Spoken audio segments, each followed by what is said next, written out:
InsyaAllah boleh. Okay, pass to you, Sister Suraya.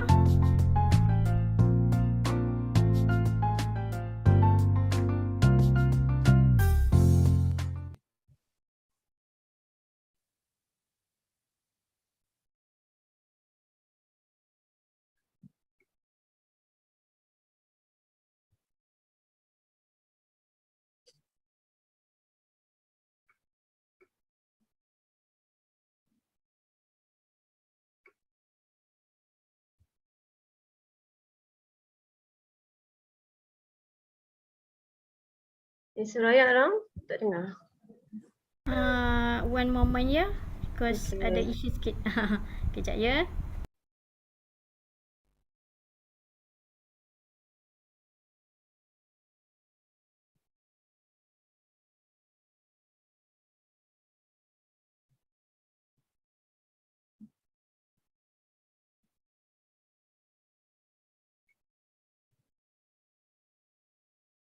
Can everyone hear me now?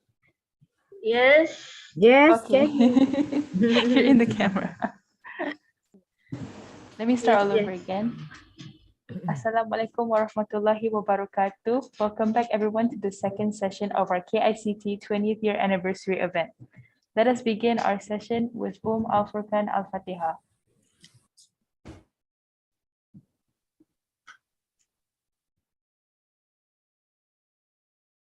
Now, without further delay, I would like to pass the floor to Dr. Nur Sarema, the moderator for our second slot, to begin the session. Please welcome. Okay, Assalamualaikum warahmatullahi taala wabarakatuh. Thank you very much, Sister Suraya, our MC today. Okay, I am Nasari Masale. I will be your moderator, insyaAllah, for this session. Okay, first and foremost, I would like to welcome everyone to this session with our KICT alumni and also pioneer.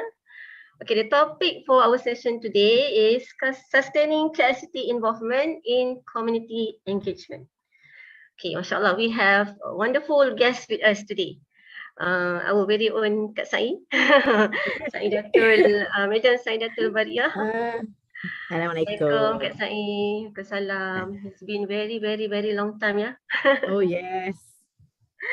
Okay, we also have Dr. Najhan Muhammad Ibrahim. Is Dr. Najhan around? Yes. Okay, Alhamdulillah. Good to see you, Doctor. Thank Are you in KICT now or where? Yes, I'm in KICT. Oh, the aircon is okay or not at level 5? I'm level 2. Oh, sorry, That's level 2 okay. yeah. Oh, Yeah. okay. Yeah, I've Alright. changed from level 5 to level 2. Okay, that's good. Okay, we have the third guest with us today, insyaAllah, Mr. Nick Fikri, Nick Ahmad Faris. Is Nick Fikri? Yeah, I'm around? here. Assalamualaikum. Okay. Okay, Salam. Alright. Alhamdulillah. Okay, alright. Okay, let me first introduce our speaker today, right?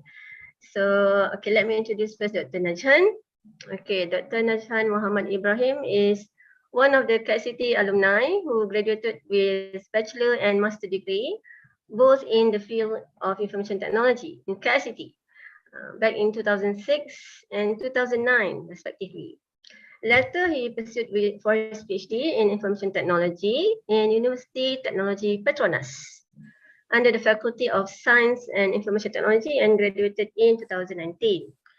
Dr. Najhan has been servicing KICT since September 2019 and has been teaching web technology, web application development, system analysis and design, and management information system in 2019, and currently is the postgraduate coordinator of the Department of Information System, KICT. Okay, Alhamdulillah. Right. Let me introduce Brother Nick Fikri. Okay, Nick Fikri, Nick Ahmad Faris.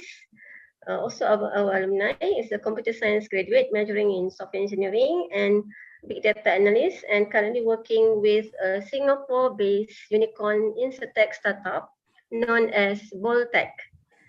Previously, he worked as an Oracle analyst with Deloitte Consulting Southeast Asia for 2.5 years. He has been an IT enthusiast with various interests For example, transportation system, digital economy, and smart city since the day one he joined the IT field. So even during his undergraduate years, he already implemented a smart complaint system for this university called Easy Aduan. Okay. Professionally, he has worked on multiple Oracle Cloud implementation across 4 different industries, namely utility, education, aviation, and insurance, with 3 years of experience in total. Mr. Nick Fikri role in this project were mainly as a technical resource, which includes system integration designer, system integration developer, business intelligence, data model developer, and data migration engineer. He is also a certified Oracle application integration specialist and Oracle Cloud Infrastructure Associate. MashaAllah, what an impressive resume. How are you, Mr. Nick Fikri? Alhamdulillah.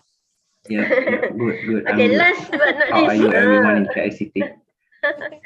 Okay, our Madam Saidatul Baria Ahmad. Okay, no need to introduce her actually. Very, very well known.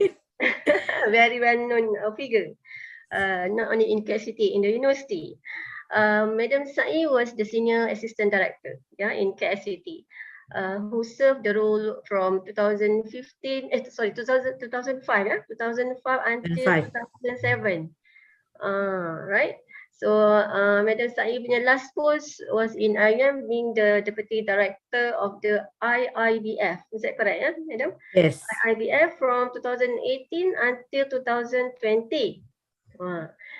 Madam Sai is also a certified HR auditor, which is internal auditor for ISO. Furthermore, she is also an alumni of UKM and also an alumni of the Tunku Kursyah College. MashaAllah. So good to see you again, Madam. MashaAllah. Very long time. Yes. Yeah. Okay, let me throw maybe our first question lah, insyaAllah, to our first speaker, Dr. Najhan, yeah. Right, community engagement has been a very important topic, especially when it comes to university students. Like in IUM, we encourage students and also staff to participate in any community engagement activity so we can contribute something to the society. Alright, as we all know, KICT has their own student development community engagement, SDCE. Right. SDCE focus on community engagement with the students' welfare, scholarship, discipline, disabled, and many more. So I would like to ask Dr. Najhan, yeah, on the community engagement involving the graduates. So as alumni, does community engagement is a familiar term or not back then during your study time in early 2000s? So maybe you can share with us your experience, yeah, last time. How do we approach the targeted community? Yeah, Dr. Najhan. Okay, thank you very much, Dr. Nasarima, for the wonderful question. Right. So back to the times, right, especially during KICT was just, I think it was a very beginning. I was the first batch. I can consider first batch. Even my offer letter is under economic, right?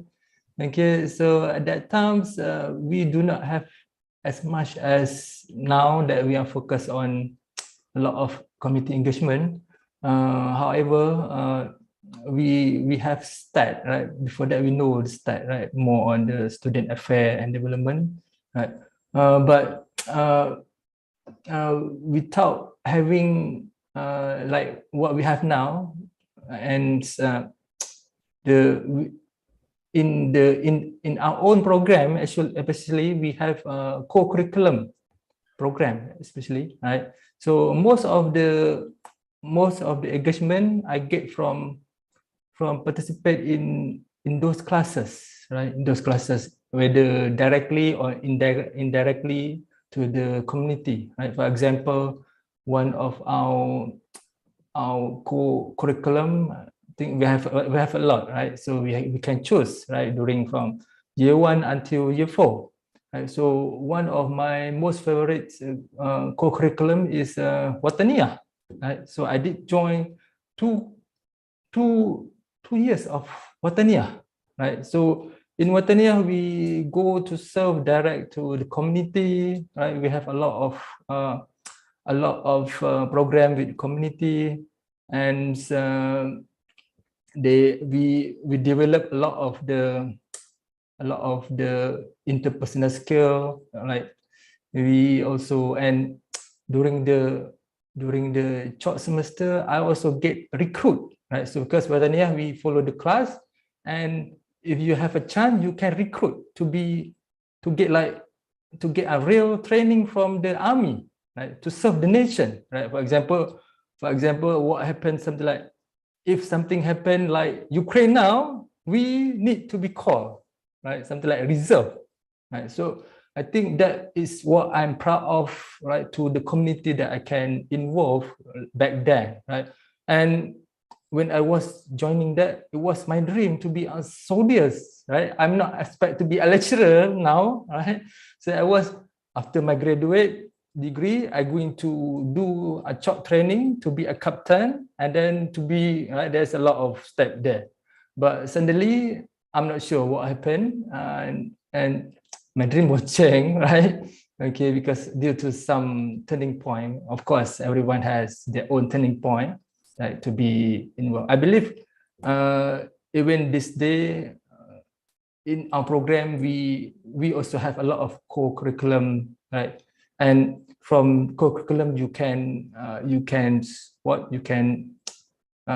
know other students from different faculty, that they also lead to indirect to join some society, right? That we also I also have followed to Kelantan. We conduct some program with some school, right? Something like that, to gain some experience.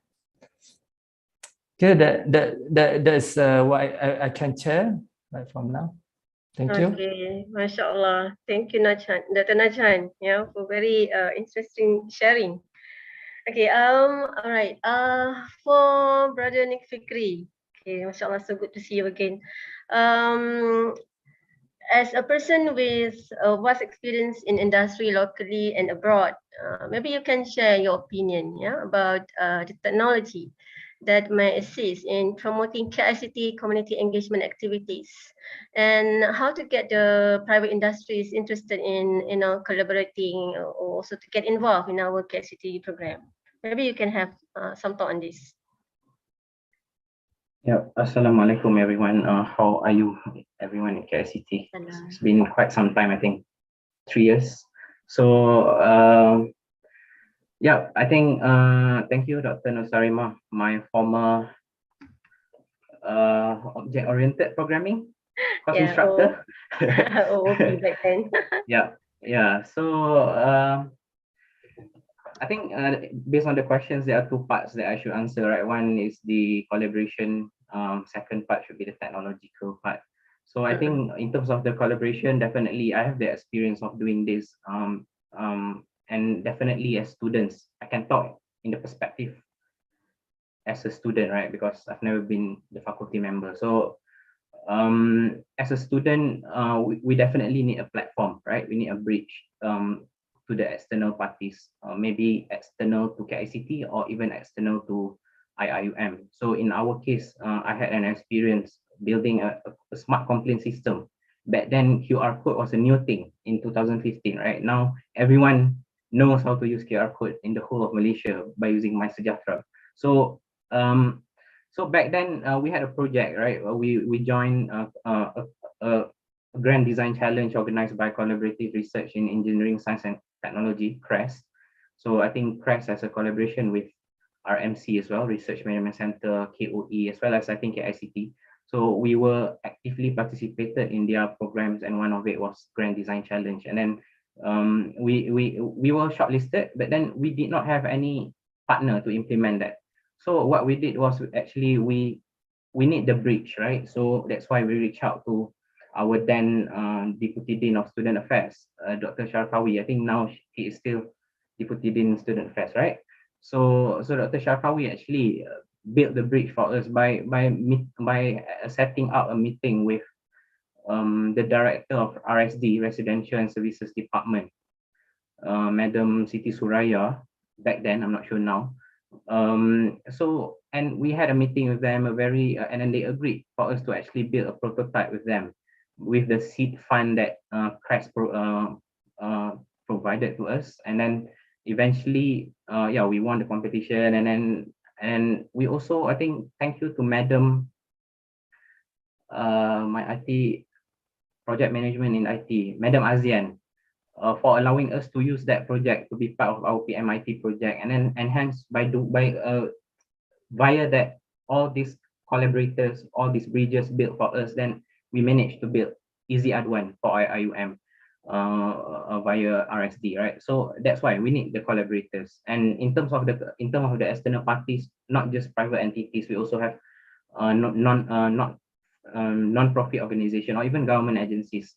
I did my internship with MCMC last time, in which they had various initiatives such as Klik dengan Bijak, Smart Community, Malaysia ICT Volunteer. All these initiatives, especially Malaysia ICT Volunteer, they have one program specifically in collaboration with university, in which university students can be their volunteers.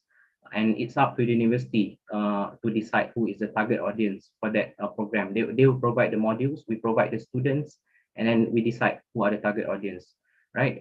In line with maybe IUM objective or KICT objective. So that is for government collaboration with government agencies or non-profit organization, because they always welcome this kind of collaboration with open arms.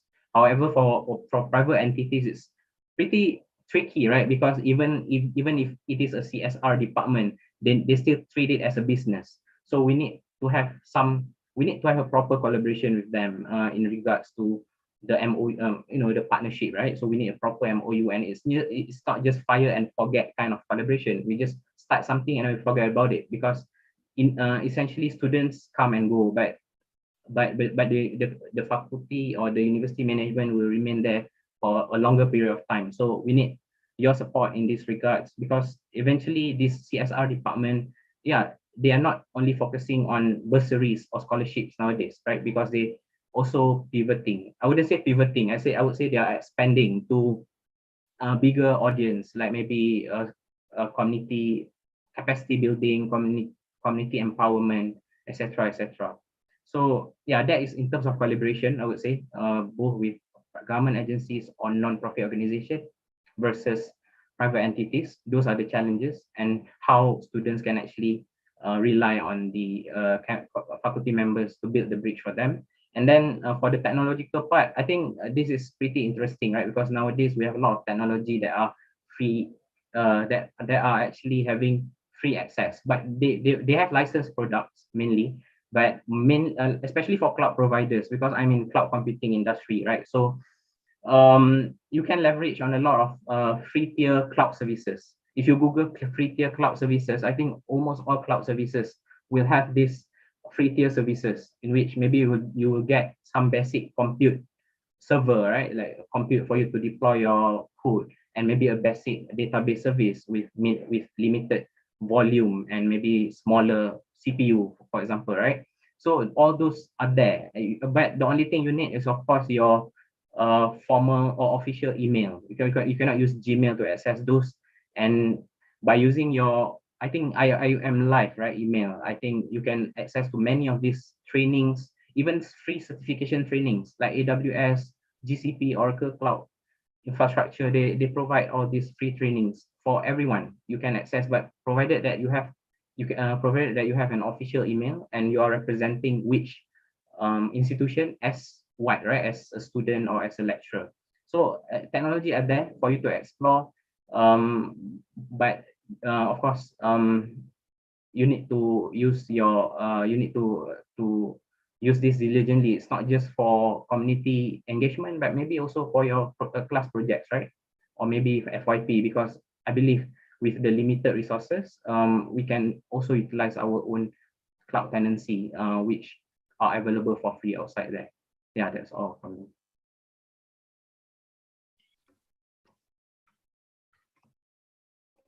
Okay, thank you, Brother Nick Fikri, for the sharing. It's true indeed. Nowadays, everything we we depend so much, right, on the cloud services. And in fact, our iTalim, yeah, those days we don't put it in cloud. But I think one of the services in the university now that we have successfully managed to migrate to cloud is iTalim. So I think we should maybe moving forward, more services. But the only thing is that it's a bit expensive. Understand? Yeah. Yeah, it is expensive, the resources and whatnot. Correct. Yeah. Yeah, of course there are pros and cons. And then Yeah, having things definitely. having things on our premise is also a disadvantage as well, because we depend so much on our own, things on our premise, which may, things can, the disaster can happen anytime, right? Correct. Yeah, yeah. All the Yeah. BCP, the risk management should be assessed accordingly. All the due diligence, whether we should maintain Yeah, our on-prem true. system or migrate to cloud should be done accordingly. Yeah, definitely. Now I would say, because we have many things still on premise. Eventually they aim to migrate to cloud, incur cost. So I think the university will do this thing in stages. Yeah. So far, alhamdulillah, we have, I think, a year already. Our iTalim, maybe during your time, iTalim is on still on Yeah, it was premise. still on-prem and sometimes it got hang, right? Yeah. Yeah, The yeah, traffic is yeah. high, bottleneck, yeah. Exactly. So yeah, now in cloud computing, yeah, everything can be like we call it load balancer, right? We can have our own load balancer to navigate which data center to go depending on the time or depending on the geography. Yeah. Yep. Yes, that is very important to ensure the service is optimum. Right. Okay, thank you, Brother Nick Fikri. Next, okay, Madam Sai. Okay, to Madam Sai, in KICT kan, we have a number of flagship projects like Sustainable Social Time Bank, SSB, Cyber Sejahtera 2.0, and some other projects like M Kitchen. So, Madam, do you see the possibility of flagship projects involving community? Is there any chance for us to actually secure fundings, for these flagship programs?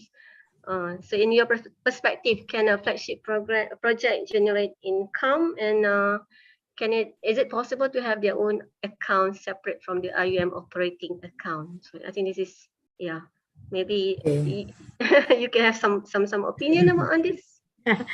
Assalamualaikum warahmatullahi taala wabarakatuh. I miss all the adik-adik. Okay. I've left KICT for quite some time. The last time I was there 2007.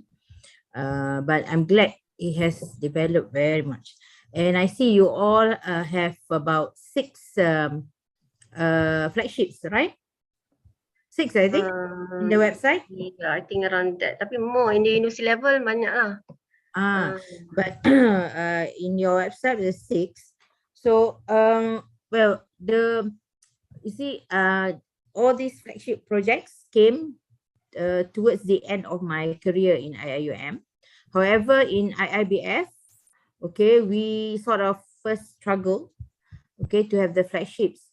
So we went through all this, especially in terms of getting funds. But Alhamdulillah, I think it all depends on a few things. Okay, any flagships that you have, there's always a possibility of getting funds. Always.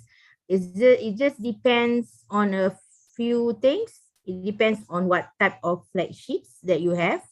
Okay, the objective, what target group, and of course, the team that you have in KICT and the team that you partner with. Okay, and Alhamdulillah, when we were in IBF, through all the struggles, everything, we were actually quite surprised that we won the flagship during the IIUM award. So I think that's through the hard work of the team in IBF. But going through all that, KICT, I think, looking through your flagships, I think you can get funds, whereby if your, for example, your what you call that, your cyber sejahtera 2.0. Okay, now that flagship has a very wide scope. So when it has a very wide scope, so the opportunity to get more funds is higher. Okay, but if it is more technical, you have to go deep into partnering with either ministries or the industries. Okay, and you have to find the right industry, you have to find the right partner, then you can secure your fund, right? Because not all flagships can easily get funds. Some flagships, the scope is a bit small, so it's more specific. All right, so it's more difficult. But I think your Cyber Sejahtera 2.0 has got a wider scope and it can easily get funds. Okay, in terms of well, this one would depend on in terms of accounts. I know all kuliahs, all KCDIs would want their own account, so that easier to extract. Okay, easier to extract the funds out. Okay, and I would say less bureaucracy. But okay, I'm also on the administration side. Okay, I understand why. Okay, the university is not in favor, because back then, previously, we had a lot of problems with kuliahs having separate accounts. Okay, now what we did in IBF, we did request for separate account, but you see, it's very difficult to get because it is the the thing that will scare the the finance department. Okay, because when you have many accounts, it's very difficult to control, especially integrity, right? I don't know about the new ED, okay, but the previous ED not in favor. But I think the current ED, she was an internal auditor. I am the chief internal auditor. I think I don't think she's in favor, but I mean, you don't know. You can always have a talk with her. Okay, but what we did was we just use our trust fund, which every kuliah has got trust fund. Okay, but you have to monitor your trust fund.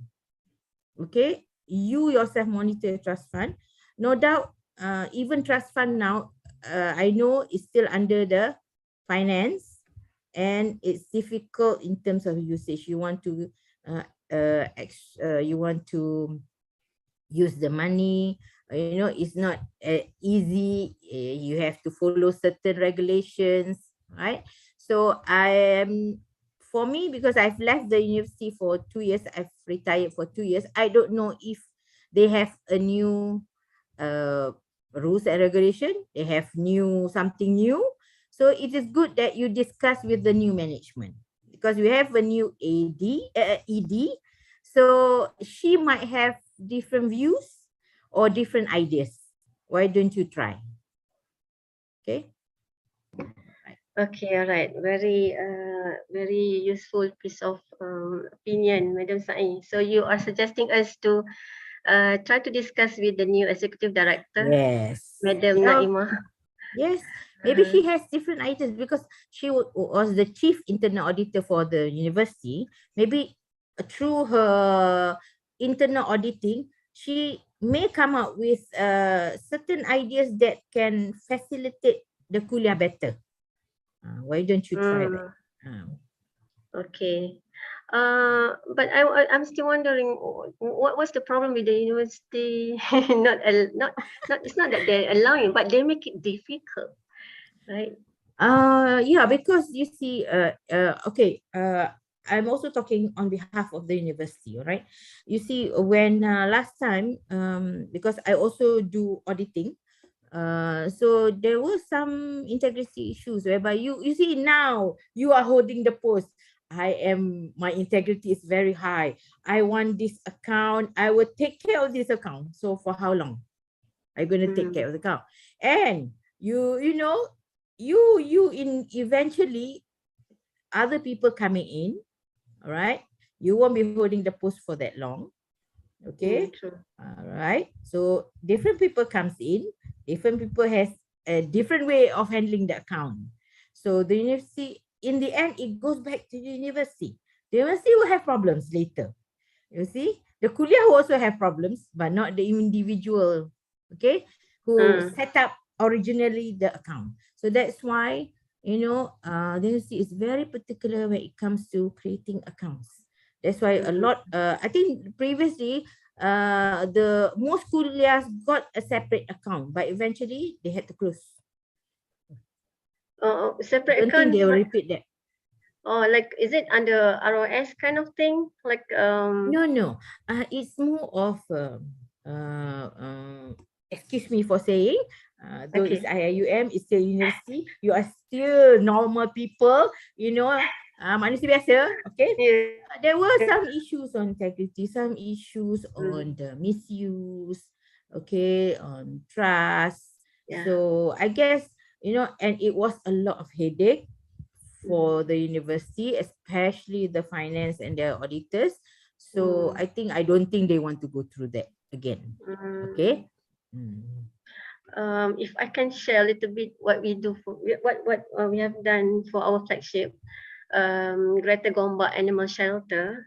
Maybe Madam saya have heard kot, Greta Gomba Animal Shelter is one of the flagships in the university, taking care of the animals in the university. Not only cats, but dogs and all the animals in the campus. So we are actually having, of course, we have to abide with the policies and procedures in universities. So when we wanted to have a program, we have to go through the normal procedure, and eventually we discuss among our members, and we also have connection with outsiders who are professional people. They are accountants and whatnot, and then they establish a society. We call it AHAS, Abu Hurairah Animal Society. So it was established as NGO. So we have our own ROS and we have our own operating accounts. So what we did is that to make our things easier in the university, we are trying to formalize the collaboration.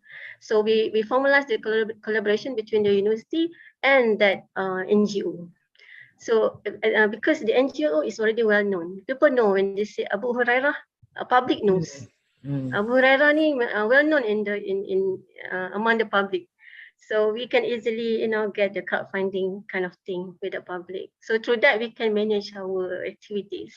You see, when you do that, because your account, okay, your account is also because you're having the account with outsiders. It's not under university. Yes. Okay. No. It's totally different. That's a different account. Whereby any account that will be under your own purview, under your own responsibility, anything that happens is the university is not involved. So when you see anything that does not make the university does not it's not problematic to the university will allow. Okay? Yeah. So that's why we get to, like we have to plan the strategy, something like that.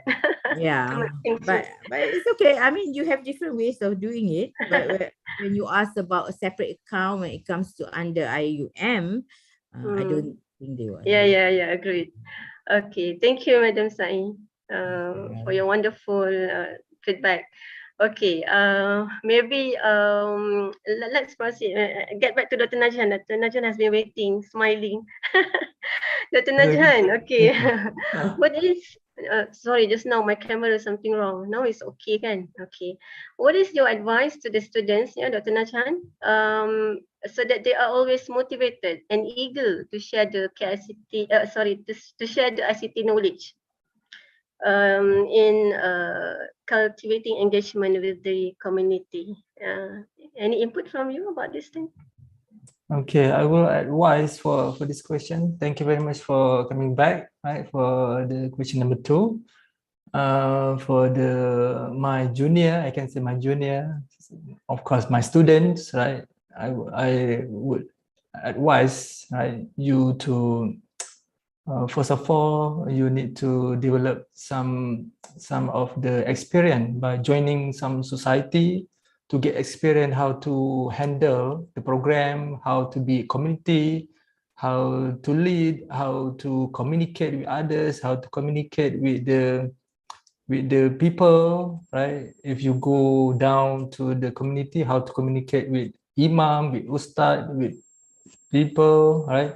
So by joining this society, you get some experience, right? Then from there, you may join some program that may not really relevant to IT, but from that experience, you can come back and develop some IT program. For example, you can conduct like coding camp for school, secondary school, right? I used to during after my graduation, I was working somewhere, right? And then there was coding camp program. We conduct a program for for secondary school and for primary school student, right? Of course, that company, they have a budget. We conduct in the hotel, and then those who get first or second place, we bring to the Silicon Valley, right? But of course, from there, right, from that experience, I bring that experience to the one of university that I'm teaching, right? So I bring that model, right? And then I invited some school and then conduct the coding camp to the school, at least to introduce to the secondary school or primary school for them to know this is programming. This is look like, right? What will be? What is the future? Something like this.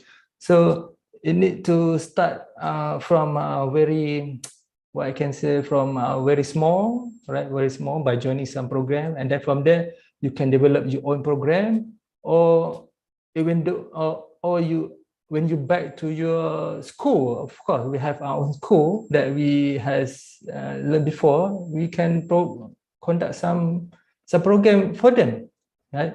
And then what I can say, you should not stop just from there, right? Of course, you might develop some like NGO who like what Dr. Salimah said, right? And there's a lot of NGO. I also interested in NGO. Right? You can develop a lot of NGO who can contribute to society. Something like, there is a lot of frauds, right? As society, a lot of misuse, a lot of scam, right? And then we can protect the society who does not really know what really happening, right? For example, there's a lot of spam that we receive every day. I can say every day, email and even phone number. We do not sure where they get their number for our number, right? But at least if we have a proper platform, like Brother Fikri also said, like, platform is very important, right? Okay, so then you can, after you have all those experience, you can start think bigger, right? Do not stop, contribute, because this world is something like, for us to contribute for our next world. It's our investment for next world, right? We are not just get a salary to feed, right? To feed our stomach, and then that's it, right? So we need to think in the hereafter, right? That will encourage you to contribute more and more. That does not stop just what you have, right? So this is bring something like some motivation from me as well, right? That encouraged me, right? I was in industry, then I said, industry, we just do some, right? This I'm not this brother Nick. I was industry for a few years, right? So every year I change the company, because after 6 months I get boring from what I'm doing. After 6 months, I know everything. I cannot repeat this anymore. So I start contacting my friend. Is there any position? Then after 1 year, I left. After 1 year, I left. So almost 4 year industry, 4 company. That's my problem. I think that's my problem. But from there is my turning points. Right? So I get some invitation from UTP, right, for scholarship. Then I think maybe the research or in the kitchen will be best for me because I'll always looking something new, right? Okay, so I think that's all for my small advice to the student, to my junior, right? So please please take these opportunities, right? This world is not for us, right? So we contribute, right? It will be bring back to us in the hereafter as well, inshallah. Okay, thank you. Okay, thank you, Dr. Najhan. I am quite surprised you said about 4 years. In 4 years' time, you jump in 4 companies. Yes. Brother Nick, would you recommend that as people from industry? Can we hear you? I mean, if you cannot stay in one project, right? I mean, one department, then my recommendation is to go to any, like consulting firms, like, I don't know, like maybe Accenture or Deloitte Consulting, or even like Oracle Consulting. A lot of technology implementation consulting firms out there that you can change projects like every few months even, right? Nowadays, every project won't take years anymore, like, right? So like for all cloud implementations or business analytics projects, those are all on cloud nowadays, and it is quite fast, and you can change project every few months. Yeah. So you don't get the chance to get bored. That's very To good be honest, advice. Very good idea. Yeah, because I think to the company, if they look your resume, like Yes, that's why I'll never be chance to be like a team lead or manager. I will never be. I know that. And I know that. Luckily, you did not jump from one university to another university, yeah? I know. Not yet. No, I'm just kidding. Okay, all right. Okay, we have questions from our participants, yeah, from the student. To the alumni, is there any changes to KICT? This is interesting. Did you observe any changes to KICT, whether building or community, compared to the past that you like the most?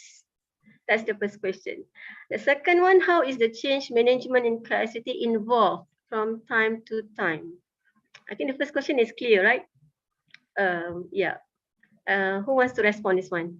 Either Najhan or Dr. Najhan or Brother Nick. I think Dr. Najhan can answer this because I've never been to KICT for many years already. Okay, Dr. Najhan. You were there since 2006, kan? 2002, something like this. Okay, then you can tell us.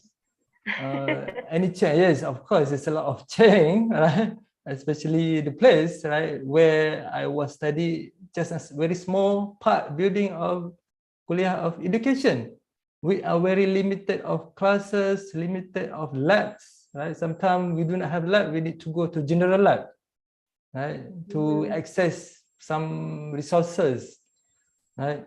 And of course, now we have a very beautiful building, right?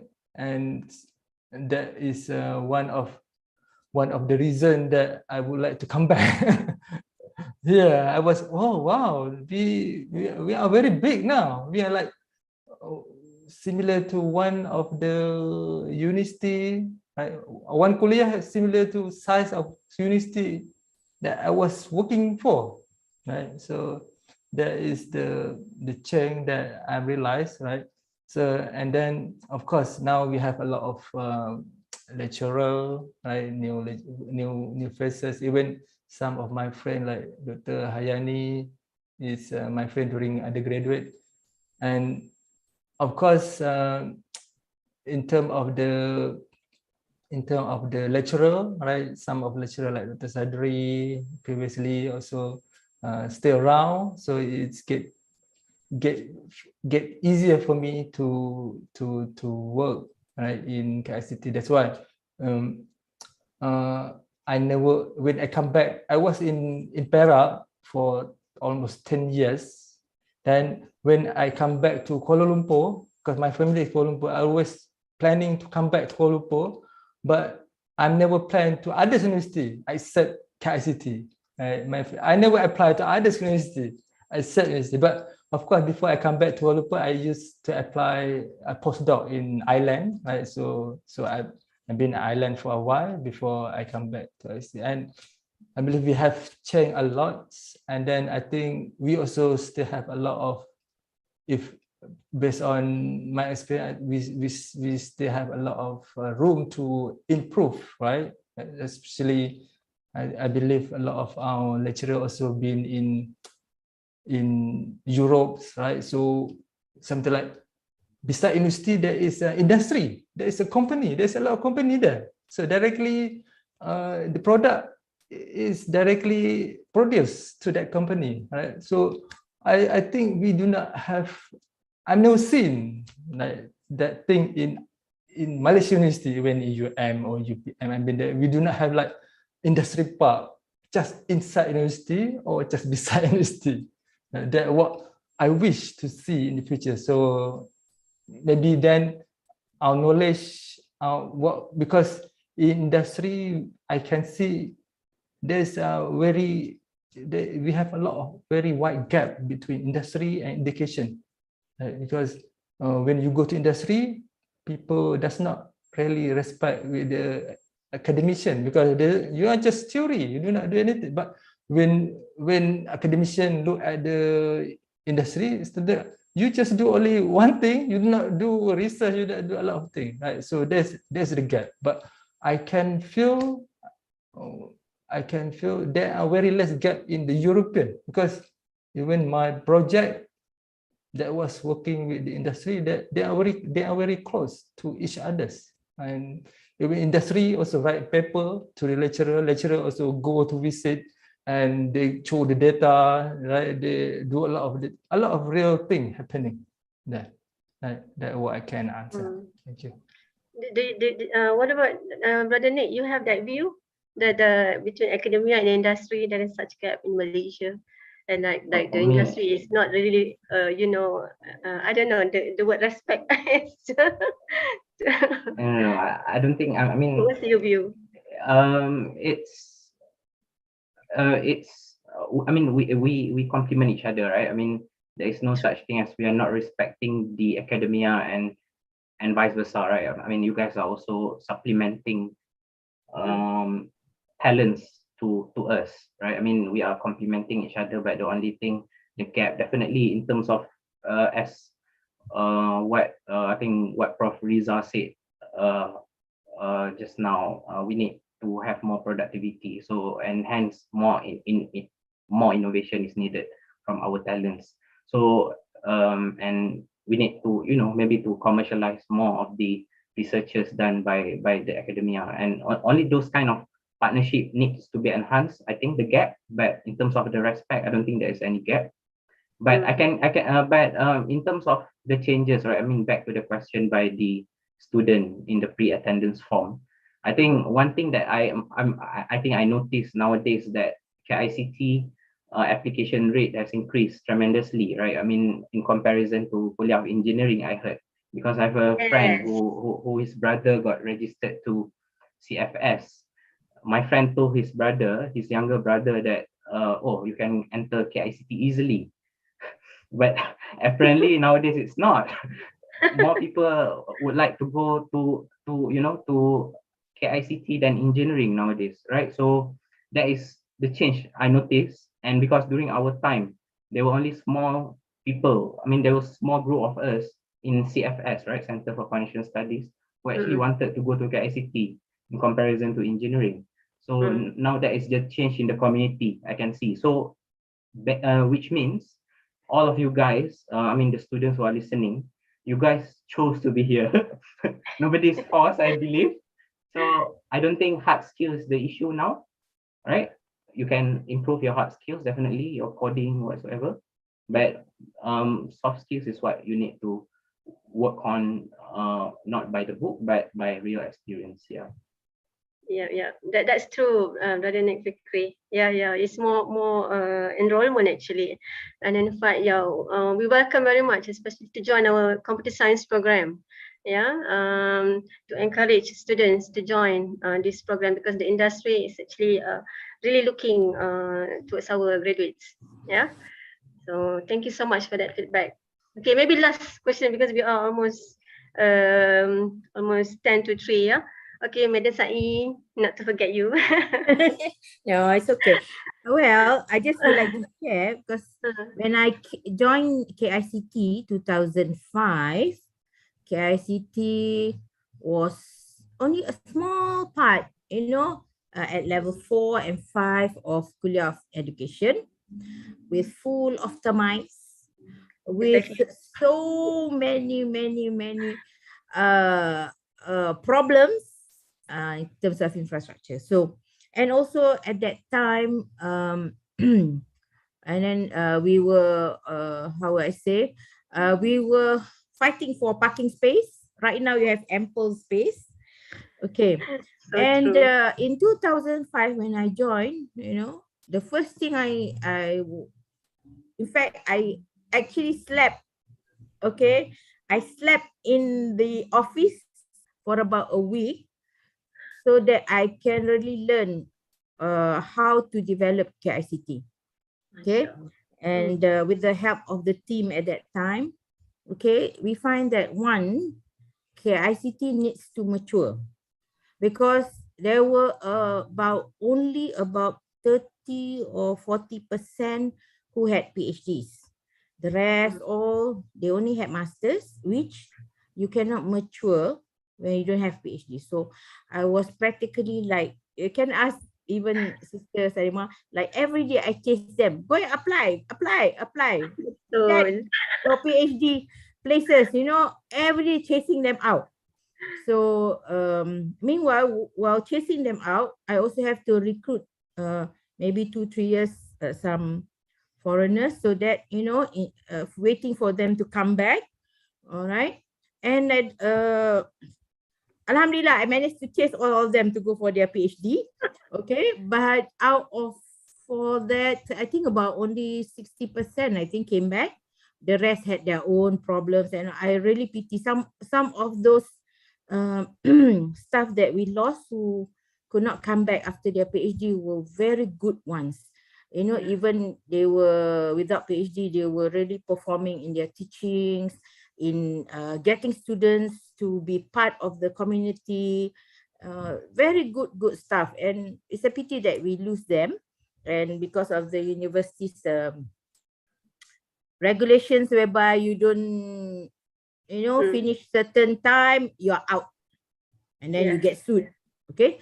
Okay, so but it's a pity, but anyway, alhamdulillah, up to now, okay, we got so many good ones. You see, even Dr. Nasaima is already an AP. Inshallah, I'm going to become professor. Hope. Alhamdulillah, Okay, I'm insyaAllah. very proud of what KICT has come. In terms of the facilities, at that time, we work on having our own building. Okay. Now, there were several plannings that came in, star shape, this shape and that shape. So finally, we ended up with a round shape. KICT is supposed to be round. Okay, 84 million. But when we presented at EPU, they cut the budget 54 million. So it became 3/4. That's the history. So at that time the dean was Prof Adam. So Prof Adam said, never mind. When we have money, we'll add the quarter. Okay. Until now, I don't think we have the money to add the quarter. Okay. I don't think So that will happen. alhamdulillah, cut the building. And that building, okay, with a 54 million and all, and we projected the students was actually with 8 departments. 8 departments. So right now you have 3. You're supposed to have software engineering department, multimedia department, and I cannot remember what else. I think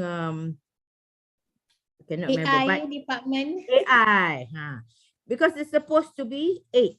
So that's why with the capacity of 8 departments, that's why we could get that 50 more million with supposed to be many labs. Right now you only have, I think, 12 labs, I think. Supposed to be more than that. Okay, and actually there's supposed to be 4 general labs, but now you only have 2. 1 male, 1 female, right? Yes. Supposed to be 4. So there were a lot of things that were taken out. Okay, but that is how we mature and develop the kuliah so that, you know, it can serve back the community. Because even at that time, you know, you see, that good our staff was, even they did not have PhD, but they were already, you know, teaching the IIUM community, teaching all the IT tools, Excel and advanced Excel and all this. And you know, 2005 at that time, all the admin staff, we were crawling, you know, with IT. I know we are not good with all these things, you know. So only we are good at using Word, but when it comes to Excel, so I remembered during that time, Chusita, okay, so teaching. So already at that time, KICT was already contributing, okay, and later on, one by one went off, but a few came back. Okay, so that is how the KICT grew, and I'm so happy. And I think the product, you see, the Brother Nick and Dr. Najan, last time I remembered where I was also in metric before. Okay, I remember when they don't get any other courses. Okay, go to KICT. You like it, you want to join IIUM, you join KICT, whether you like it or not. You know, or any of the students who did not perform in engineering, they go to KICT. But now, like Brother Nick said, you see, all coming to KICT, not because of second choice, but because, you know, it is their choice, not being pushed. Okay, so I'm very happy. You can see the products, Alhamdulillah, and congratulations to KICT. Thank you, Kak Sai. Now, with your words, everyone now can enter KICT. And Kak Sai, we owe you so much for, you know, chasing us to go for PhD, because I remember I was the one among the people you chased last time. Otherwise, I stuck there in the Kuliah of Education, fighting for parking, as you said. It's very, very true. Yes, I'm sorry, but I think some of you all went through the some harsh words from me. Bila nak pergi ni? When are you all going? When are you going to get a PhD? The later you go, you get very late. You better go now. You know, those kind of things. So, I mean, but it's worth it. Yeah, it's worth it, definitely. Alhamdulillah. Yeah, because you chase us, that's why we don't mind being chased. Yes, that's why I said we don't mind being chased. Otherwise, we stuck there. Yeah, so so many memories back then in the Kuliah of Education before we moved to the new building. Not to say the story of moving, isn't it? Kan moving to the new building too. And I know when you moved to the new building, I was no more there, but I remember some of them. I remember Dr. One of your friends, I forgot her name, and you know, she said, Kasai, I just moved into my room and my room already is flooded with water, You know, it's a new building, but you had so much problem with the new building as well. But whatever it is, any problems, most important is our own building. Okay, that's the most important thing. Yeah, the problem is still there. Yeah, because now it's been 10 years. The new building no longer new. Oh, Quote and unquote, we have, of course lah, few problems, hiccup here and there. But that is normal. Yeah. yes. Okay, and we have to live with it lah. Now, Kak Sai, like having sauna, sometimes it's good without aircon. Okay, There was a question. Okay, organizer allowed to continue lah. Is it okay, speaker? Kita ada another around 20 minutes like that, boleh ya? InsyaAllah. And Or maybe we can shorten lah. It's Can. getting interesting. Okay, one question maybe I would like to ask not Dr. Nachan, maybe Nick Fikri lah, from Nuridah Safi'i.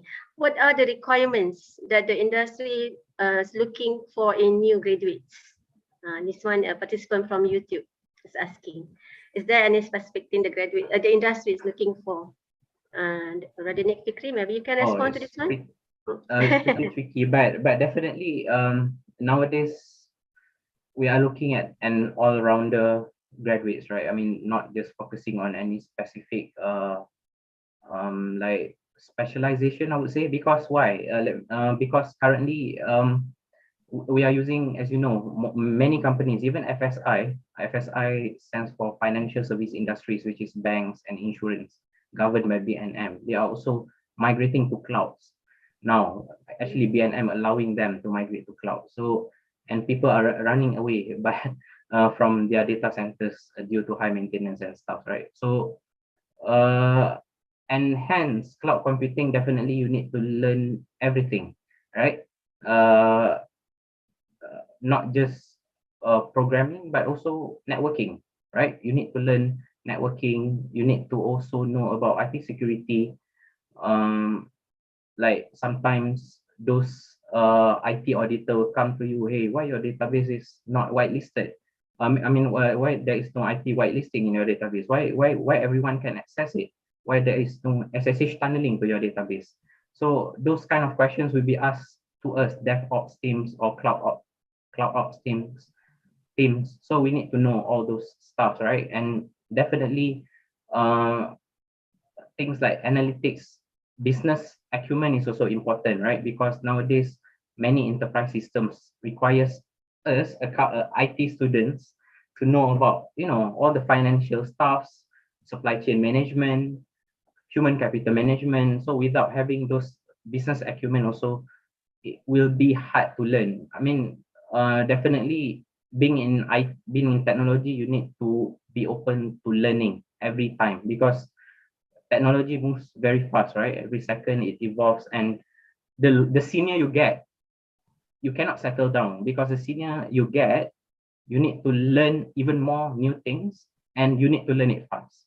So you have to be able to connect the dots better, because I believe, I haven't seen the course outline for the current batch, but I think it should sufficient to provide with all the required knowledge, the networking stuff, the IT, all the IT security stuff, what else? Project management, software engineering, like requirement engineering. I took requirement engineering last time. That was very useful, actually, because especially when you are part of the software implementation team doing QA as well, quality assurance, right? So you need to know the requirement clearly, cannot be ambiguous. So yeah, you have to be all rounder, because nowadays you have to do everything, right? Like me myself, I'm doing everything, to be honest.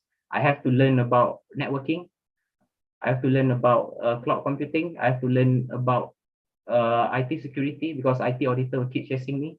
I have to learn about database. Definitely, that is a no-brainer. That is everyone should master SQL, because nowadays even finance students are learning SQL. So you have to master SQL very well. And of course, there are no SQL database, right? But there is no one size fits all, right? I mean, depending on the system, you still need both the relational and no relational database. So yeah, I think we're looking for an all-rounder IT student who can do almost everything, so that you can be a proper DevOps talent, right? Yeah. How do you recognize the all-rounder kind of person? Rather I mean, from day one they attended the interview, you know, like they're just fresh graduates, they don't have much experience. correct, Yeah. Yeah, I mean, because usually, definitely for many interviewers, right, they will look at the CV and cross-check with whatever you are saying, right? They will read through your CV, and then they'll read through your academic transcript, and they will try to test you with some of the basic knowledge of that part. So that, because usually they will touch some basic fundamental aspects of those subjects that they saw in your transcript for fresh grads. Usually for experienced hire, they will not look at your transcript, but for fresh grad, they will look at it, right? So, and you must be able to answer. Like if they ask about big data analytics, you must be able to answer about the 4 bits of big data analytics, right? You must be able to tell them. If they want to know about SDLC, you need to be able to tell them about SDLC. So it's not that you have to go in depth of every subject that you learn throughout your university, throughout your undergraduate years, but you must be able to connect the dots at the end of the day. What are the basic stuff? What are the key takeaways that you got from each subject? So that you can tell them whenever they grill you, they pick any subject from a transcript and you should be able to answer that. And then, of course, the second part, definitely the soft skill, which I emphasized earlier, because definitely by doing a lot of community engagement, all these extracurricular activities definitely will give you an edge over the other students. Because if you go, if you are looking to join top consulting firms, for example, during my time, they called like a group of 20 students to join their graduate work interview boot camp. So over there, we had to do behavioral interview, which they will look at our CV, look at our transcript, and ask us questions to understand us better, and then they will start giving us case study. During my time, it was about cloud computing, to be honest. And then we also have group case study, right? So this all interview boot camp was done in a day. Imagine how tiring it was. And then we also had a group case study. So in which you need to collaborate with others. You need to convince others to at least accept my point to be in the slides or in the mahjong paper, right? So you need to have that soft skills, or the communication skill, the teamwork, collaborative skills, and then problem solving, connecting the dots, like I said just now. You need to know what are the key takeaways from each subject you are learning and try to merge it into one hard skill that you can sell to them. And of course, critical thinking, right? Because you need to be innovative, as we are now lacking behind many of our neighbors as well, in regards to innovation, right? So it's very important for us to pick up to be, high income nation or developed nation at least, yeah. So if you can relate to what you have, Radhani, if you can relate with what you have go through the last time in KICT, isn't it, during undergraduate time? What percentage-wise, in terms of the curriculum, in terms of it is with the industry needs? Do you have any feedback on that? Like, is it like I wouldn't say 100%, maybe 80% of our curriculum, for example, would that sufficient or not to fulfill the need of the industry? What's your view? I mean, because you have been there in the KICT. I mean, that was. I'm not sure about the current course outline, right? But if I'm comparing with my time, I think there were of course there was some gap, right? Because we were not exposed too much on the cloud computing, especially. But now these students, they have the access, right? I mean, all these cloud services, they actually provide all 3-tier services for us to play around, right, for our projects or whatsoever. But the only thing, you have to use your IOM email for sure, so that they know that you are representing one organization or institution. So you need to play around with that and try to leverage the availability that you have, all the free technologies that you have. Even for analytics, right? I think SAS, SAP Analytics, they have their free trainings or forums that you can join using your formal email, official email. So please leverage on that so that you can be exposed on the latest technologies that we have out there in the industry. Because eventually, it is a learning process, right? Even if you join a new company, day one they will put you into some trainings. You need to learn before you are being assigned to any projects. So being able to use the fundamentals which you learn in KICT and apply it to the new knowledge that you're going to learn in your company, and trying to make an impact after that, is crucial, right? I mean, that's the quality Yeah. that we want. Right. Yeah. Okay, thank you so much, Radhini Fikri. Very, very important feedback actually to us in KICT, not only for students, for them to learn something from your experience, but also to us academic. So we know what to do in our academic review.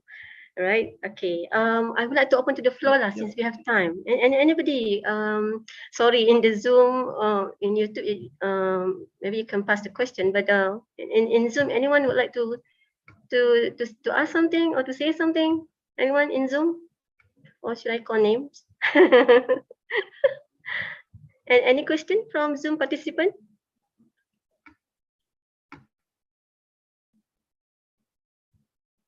No question? Wow, everything fully understood. Okay. Dr. Sarima, Yes. Oh, if you sounds want to add, okay, from yeah. Fazal, please. I want to add to Brother Nick Fikri, beside the skills and technology, the most important thing is interpersonal skill and intrapersonal skill. Our IT or computer science, we are tend to good in machine. We are very good in front of computers and keyboard, but to deal with people, we lack of that skill. So I hope our graduates out there, you improve your interpersonal skill and intrapersonal skill. Yani the basic skill, how to communicate, to explain, at least to smile. I have one or final year project. The project is very good, but it's very hard to smile. He taught to the machine. It's not taught to the earth. So this was an important thing that I found out throughout my 30 years more in IUM, and I faced a lot of graduates that from our kuliah. We know they are good in skills and technologies, but not good in interpersonal skill and intrapersonal skill. Thank you very much. Thank you, Prof. Fauzan. Yeah, Radhini? definitely. I agree with Prof. Fauzan. Yeah, that's why I said soft skills is something that you will learn. You cannot learn in the classroom, right? You need to be involved in extracurricular activities, collaborating with others. Then only you'll be able to develop your soft skills, such as collaboration, teamwork. I want to add here, Nick. Actually, I don't know, my experience for more than 30 years, our embedded presentation skill is part of the assessment. Because in presentation skill, a group presentation, we can know like a group presentation skill. I mean, we know that one of the members did not work, one of the members write on others, and even I will receive the private message, sir, this guy or prof, these sisters, this brother actually did not do anything. So we know among the groups, they are already developed how to communicate, how to work together. So this is important. Thank you, Nick. Besides, yes, core curriculum is important, but in the class, the tolerance, the how to work, and is very important. Yeah. True, I totally agree. In fact, since my day one, since working, I've never even worked with any Malaysians before. My teammates are all from overseas, and you need to, communicate effectively with them because due to accent difference, language barriers. So it's important for you to have that communication skill, that interpersonal skill, so that you can communicate effectively with your team members. Then only you can collaborate more efficiently. I agree with that. Totally agree. That should be embedded in the classroom as well. Yeah. Which I think already are, right? I think we have been doing presentations a lot, but of course we can improve the effectiveness of that presentation. Yep. Yeah, in fact, that is one of our learning outcomes in most of the courses, to embed this teamwork kind of thing. Okay, maybe I can allow one or two questions. There was one more from Dr. Rizal. Dr. Rizal, you want to ask yourself, or I just read from here? What aspects of DevOps? Brother Nick, what aspects of DevOps do you think should be there in the curriculum? You mentioned about DevOps just now, Brother Nick. Maybe you can respond something. Yeah. We have these DevOps things in the curriculum, but we just touch a little bit in ISE, Introduction to Software Engineering. But I would like to hear from you yourself. Yeah. yeah, because in CI, because every implementation, right, we have continuous improvement, and then we are expected to provide continuous delivery as well. So CI/CD in short. So the process sometimes it's not clear by even when I just started, I'm not clear about this whole concept, because the only thing I knew was, okay, once we are done with our coding, we might need to test it. Okay, fine, we test it, and then what's next? Okay, we deploy it. Actually, it's not simply deploying it, right? We need to have some repository involved and some code reviews involved. So all those aspects are not being exposed as early, right? So, but once you join the industry, then only you are being exposed to all these tools. Understood that it's quite challenging, because some of these tools are not free, but I'm not sure if we have some free tools out there. I haven't explored, but definitely that is something that we can include, right? In the curriculum, and yeah, many of the application lifecycle management ALM, right? We call it ALM tools are not free, as I think. Even if it's free, you can get only 1 month trial, but if there are, then it's good that we can expose the students as early as possible, since the requirement up until the maintenance, right? So, and being in agile way of working, every iteration is important, and we need to test it regularly. It's not just 1 year we build the code and then deploy it after a year and then complete the UAT. So it's like every week we need to merge a new code to our main repo. So yeah, I mean, for the concept of repository, Git, that is also important to be introduced. Yeah. Okay.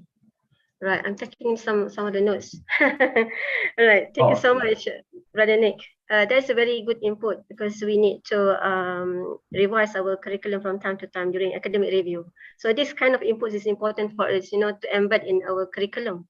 Thank you, Brother Nick. All right. Yeah, I saw one message. Adab and manners are also very important. Yeah. Definitely, Dr. Suhaili, it's very important. I've always respected my superiors, my lecturers, especially all these learned professors and lecturers. You guys have contributed a lot to my current career advancement, and really appreciate it. And I will never disrespect you guys. Don't worry. Being in academia, I will never disrespect being in industry, I will never disrespect the academia. I will always look up to you guys, and there's always room for collaboration in the future. Alhamdulillah. Yeah, I'm so glad to hear that. Okay. Yes. I want to follow up a question here. Okay, please. There you are. Okay. Sorry. So we were talking about DevOps earlier, and I thought this is somewhat missing in our courses. But there's some problems with introducing it. My concern is, is this something that the industry is really adopting, that we have to train all of them, or is this just maybe 10% of the industry? And fortunately you get the experience to do something like this, but maybe it's not as popular as we think. On a second note also, if we do provide this kind of training, the underlying platforms that they require to learn, like GitHub, they have to learn GitHub. These are specific tools. We're afraid that in the industry, they actually use other tools, and it's not going to be much relevant. So any comments on that? To me, right, Dr. Rizal? Yes. Definitely.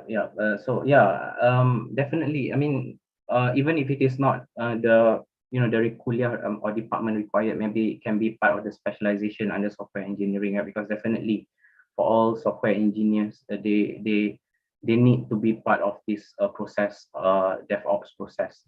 That is my view. Some other people might think differently. And secondly, about the I think about GitHub, GitLab, all those, right? The concept is the same across different platforms, right? Even in Oracle, we have Visual Builder Studio. It is using the same concept of as GitLab and GitHub. Maybe the concept is more important than the tool. I believe even in Jira, everything it's the same concept of merging, pulling, pushing the codes, right? So just like any other subjects, any other like web development subjects, the language is secondary. The more important thing is the concept around it, right? Like a full stack. Now we have min stack. So all this, the concept is more important than the language, I would say, or the tool specifically. Yeah. Right, thank you. Thank you, Brother Nick. Very important feedback to us. Okay, and thank you, Dr. Rizal, for asking the question. I think maybe we can end our session here. I think no more questions, right, from the participants. Thank you so much, Madam Saidatul Baria, Kak Sai. Wonderful experiences, wonderful sharing you had with us. I think overall we had a very good session today. Dr. Najhan, thank you so much, okay, for your input, and also Brother Fikri, Brother Nick Fikri, thank you so much for your input. I think let us Thank you end for here. inviting me here. Yeah, most welcome. We really appreciate having you today. Our session I think it's been very important discussion, very fruitful. We learned so much from our speakers today. Alhamdulillah. Thank you for being with us during this KICT 20th anniversary. Okay, I think Thank you for including us. Thank you. Yeah, maybe I pass back to the MC. Is the MC around? Yes, sorry. Okay, thank Yes. you. Thank you so much to Dr. Nasarima and all the speakers for a wonderful forum. Before we end our second slot session, again, I would like to ask all participants to turn on their cameras for a group photography session with the speakers.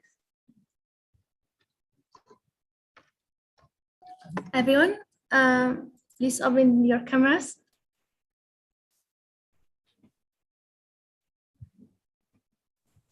And smile, please. 3, 2, 1. Another one. 3, 2, 1. All right. Thank you. Thank you. Okay, thank you everyone. again. Assalamualaikum warahmatullahi wabarakatuh. Waalaikumsalam. Warahmatullahi wabarakatuh. Thank you again for your cooperation. Thank you, Kak Sai Now- and Dr. Najhan. Thank you, And Kak Brother Sai. Fikri. Hi, nice to see you I again. miss you all. Ada. Lily ada. Ada. Orang-orang yang dikejar kat saya masih ada. Thank you, Kak Sai. Ada miss you all lah. Thank you, Kak Miss you Sai. too. Okay, you all take care. Saya pun take care. Salam Kak Niza, Sai. InsyaAllah. Dia sihat eh? Alhamdulillah. Lama tak jumpa dia tengok dalam Facebook eh. Dia macam tu lah. Ini pun tak mana perginya. Always on the move. Wah, I retired, he never retires. we never retired. Thank you saya kat saya retire best ah. Oh, best. I'm enjoying my retirement. Okay, thank you, Sai. Thank you very much. Ciao. Okay. Alright, so you all take care. Assalamualaikum. Take care Kak Sai. Okay. Salam. Thank you. Now we will have a short break before we continue with our final session for today, followed by the closing ceremony. Participants and speakers, please be ready to join the call by then. Stay tuned.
Welcome back, everyone. Now let us start with our third and final session for today. I would like to invite the moderator for the third slot, Dr. Asmarani, to begin our final forum. You can start whenever you are ready, Doctor. Assalamualaikum. Can you hear my voice? Yes. Okay. All right. So, Assalamualaikum warahmatullahi wabarakatuh. Thank you, Sister Suraya, our MC today.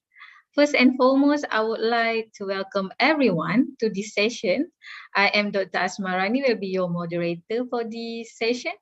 Okay, thank you, ladies and gentlemen, for attending this session. We have prepared a very interesting topic for all of our panels for today, which is KICT, Growing Together for Rahmatan Lil Alamin.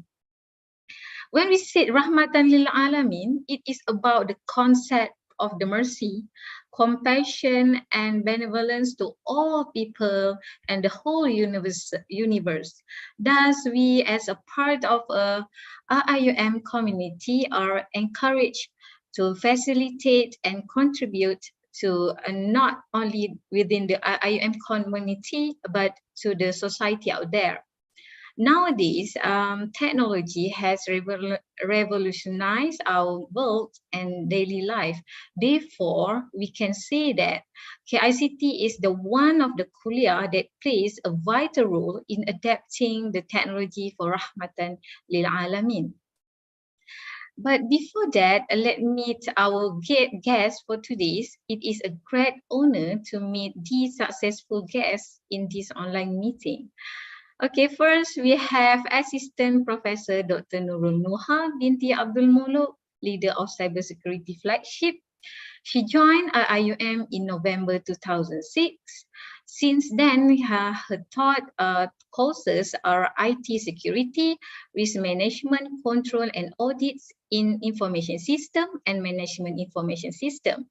From June to 2008 until now, she is a working group member in the International Standards in Info Security Management within the Department of Standards Malaysia MOS team. This group is responsible to provide feedbacks in regards to development and revisions of the international standards for information security management. She is the leader for Information Assurance and Security Research Group and an associate member for Cybersecurity Center of Excellence, Information System, Internet and Governance, and Islamic FinTech and Blockchain Research Group at IUM. Other than certified ISMS lead auditor, she is also a certified cyber defender, associate from Cyber Range Malaysia. IUM Cybersecurity Malaysia.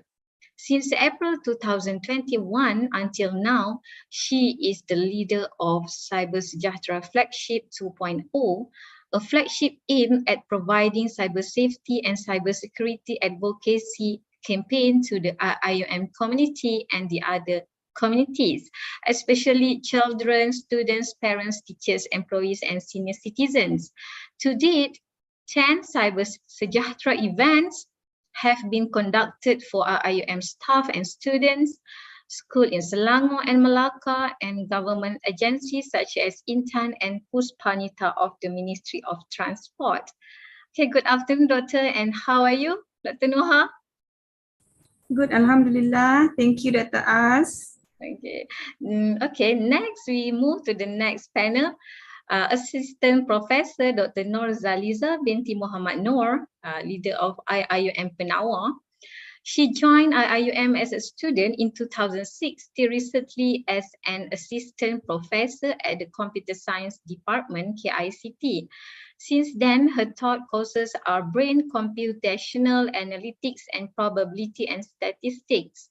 She was appointed as head of Pervasive Computing for Brain Development Research Group, KICT. She was the focal person, MOA, KICT and Penawar Hospital, and head of IIUM Penawar Minds Lab. She was actively engaged with the Penawar Learning Center on Learning Disability Children Research Collaborations. How are you, Dr. Zaliza? Assalamualaikum Dr. Asmarani. Alhamdulillah, I'm good. I hope you are good too. Yeah, Alhamdulillah, since morning, right? Okay. Last but not least, our third speaker, Sir Abdul Rahman bin Ahmad Adlan, the leader of the M Kitchen, or is he's familiar with the brother Arad, right? He has more than 20 years experience in the ICT and software industry before entering the academia world in November 2009. Currently, Sir Abdurrahman is a senior academic fellow in the Department of Information System, KICT. He has taught master degree and bachelor degree courses. He has been appointed as panel penilai pakar untuk penilaian permohonan pembiayaan dana RD and C MOSTI since 2008 and has been reappointed until December 2023. As an academic administrator, he was appointed as the Deputy Director Office of Corporate Strategy from July 2012 to December 2017, and as the Director Office of Corporate Strategy as well as the IUM Senate member from January 2018 to January 2020. The contributions during the post, he has established IUM Strategic Plan 2013 to 2020 and IIUM Roadmap 2019 to 2020. He has contributed to the formulations of Islamic University in Uganda strategic plan as well as the development and establishment of external client strategic plans including University Sultan Azlan Shah, Perak.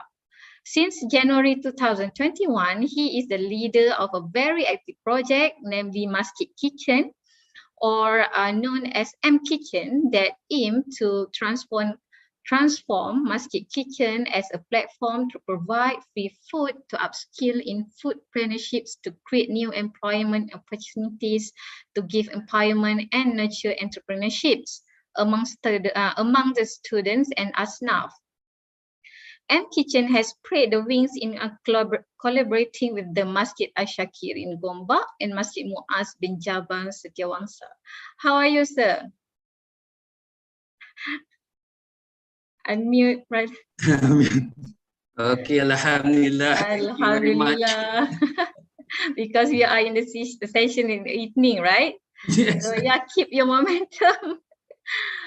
Okay, so let me start our session. Okay, Dr. Nuha. Okay, we first start with the Dr. Nuha. Can you introduce the Cybersecurity Flagship 2.0? What is that? And share what is the activities and contributions of the cybersecurity and how it can reflect it to the Rahmatan lil Alamin. So Dr. Nuha, you may proceed. Thank you, Dr. Asmarani. Can you hear me and see my screen? Yes. Right, Alhamdulillah. Thank you so much, Dr. Asmarani, for your introduction, and thank you so much to the organizer for inviting me and my colleagues to talk about, to share about what we do, yeah, in this third slot, yeah, together for Rahmatan lil Alamin. So we are from Cyber Sejahtera, yeah. So inshallah, if you can allow me to just share a few minutes of montage, is that okay? So that yes, Dr. Nuha, you can proceed. Minutes, yeah. All right, so just bear with me. I hope you can hear.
Yes, so Alhamdulillah, thank you for watching our montage. I would like to thank Dr. Noazlin for creating that montage for Cyber Sejahtera. So I hope that we can perhaps answer Dr. As' question about how do Cyber Sejahtera achieve Rahmatan lil Alamin. Inshallah, we try to make the cyber world a better place for everyone, inshallah.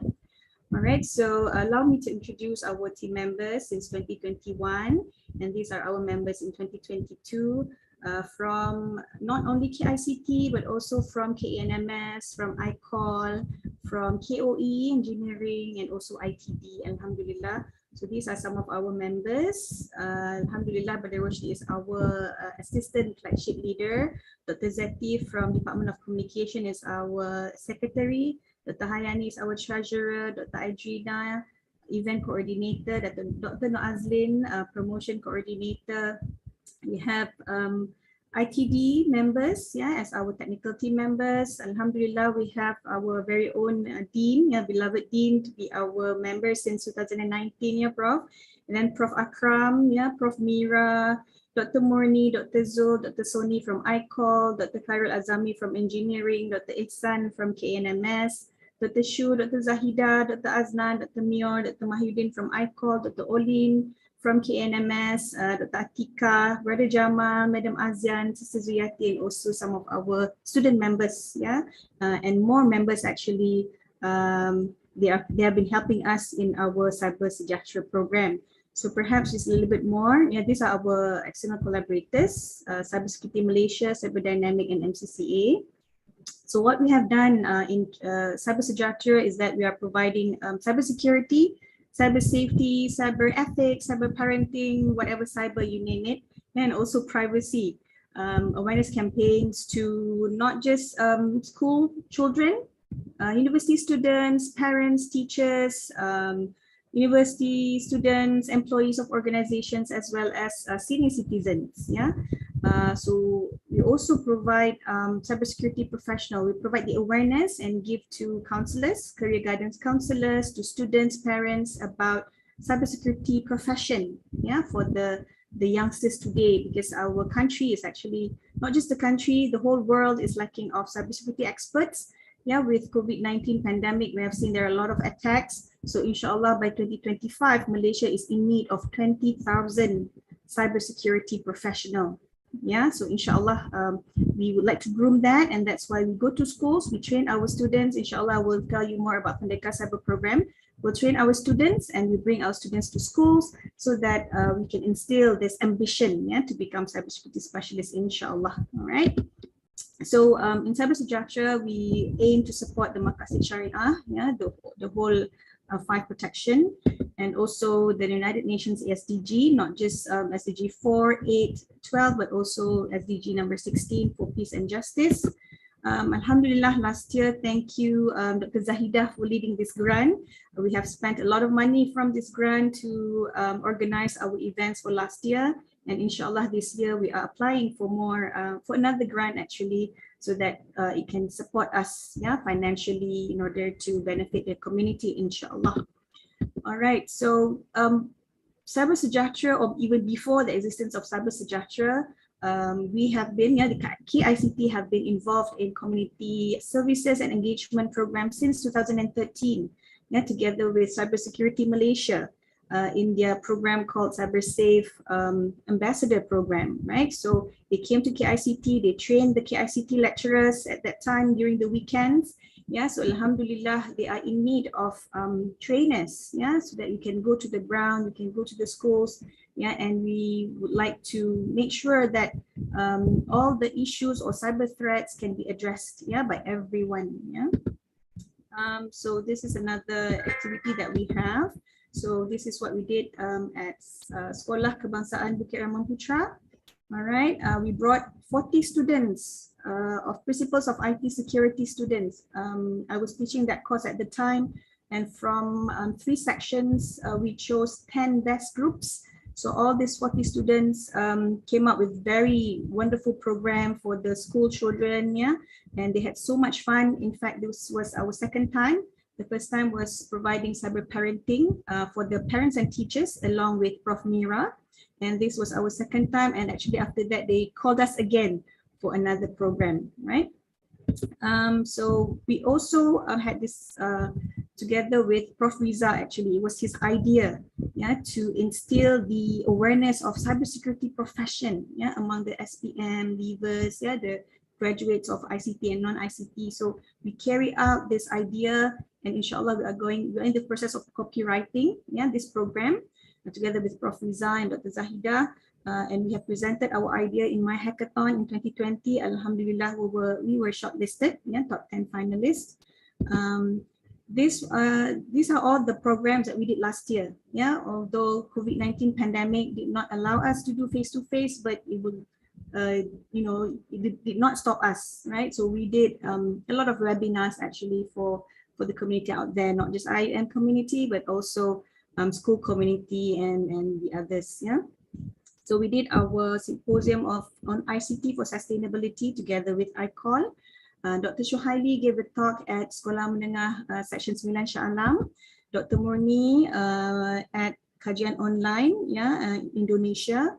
I was invited as one of the speaker by Persatuan Islam Selangor, Pelajar Islam Selangor. Prof. Mira, for your information, Prof. Mira is actually the founder of Cyber Parenting Club of Indonesia. She has already started this way before we started in 2013, right, Prof? So Prof. Mira is a member of Cyber Sejahtera since 2019 and has been doing this even before that, yeah, continuously, alhamdulillah. And then we did what for the IIM community, yeah, which was actually our first organized live webinar about cybersecurity and privacy do's and don'ts, with Dr. Soni from ICOL as a speaker, myself, Brother Sazani from ITB, and also Dr. Shuhaili as a moderator. Prof. Mira was invited by Mahala Fatimah along with an officer from PDRM. And then we co-organized a program with HDE, yeah, Humanizing Digital Education. Thank you, Dr. Sharifah Amira, for collaborating with us, and Dr. Muna was a moderator at the time. So we appointed actually MPSM alumni, yeah, alumnus, Dr. Sharma, to give a talk about ethical management for our students in preparation for internship and also employment. Okay, Dr. Mira again, yeah. And then Brother Sazani from ITD, our member of Cyber Sejahtera, organized web application security for the ITD application developers, yeah, twice actually, in August and September. And thank you, Dr. Azura and her office, yeah, Head of Research and Innovation. We conducted 2 events for IUM staff about addressing cybersecurity issues, yeah, in the pandemic era. And then we invited Dr. Atif Ahmad from the University of Melbourne to give a talk about understanding modern cyber threat landscape. We were invited by schools in Selangor and also in Malacca. Alhamdulillah, although it's the pandemic, we managed to do quite a successful event, yeah, for the schools. Yeah, this one we collaborated with KICT admin to give a talk about document security and physical security along with the director of OSAM. Puspanita invited us last year. Department of Communication also invited Dr. Prof. Akram and Dr. Sharia as a member of Cyber Sejahtera to give this talk about information security in the work environment, yeah, for all IUM students. Okay, and this was our first event for this year. All right, we invited panelists from Cyberdynamic, from NACSA, National Cybersecurity Agency, from MCMC, from PDRM, and also from UUM. And these are some of the screenshots during the event. It was quite a memorable event for us because this was the first time that KICT students are presenting at the symposium. Before this, it was only the ICOL students, but this time both ICOL and KICT students, Prof. Akram students, Brother Rushdie students, and my students presented at the symposium about mental health and social media, about gaming addiction, about metaverse, risk management, and security education training and awareness, alhamdulillah. So inshallah this year, to achieve more, you know, to give more mercy to all the worlds, we will groom or train our own students. Yeah, Alhamdulillah, we have our students this semester, thanks to Madam Azian for leading this Usrah in Action courses. Yeah, so we will train about 30 IIM students from all over Kuliah, all over the university, and we will use the module of Pendekar Cyber Program. We will train them, yeah, and so that in Usrah in Action 2, they will go to the schools and give talks and awareness programs, conduct the programs for the school community, school children and other communities, inshallah. So I hope that answer your question in a long version, yeah, Dr. As.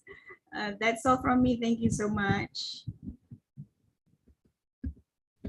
Thank you, Dr. Noha, for the impactful and beneficial sharing with us. A lot of informations that we can adopt in our daily life, especially the awareness in line with the technology growth nowadays, right, Dr. Noha? Thank you so much. So we go to the next panel, Dr. Zaliza.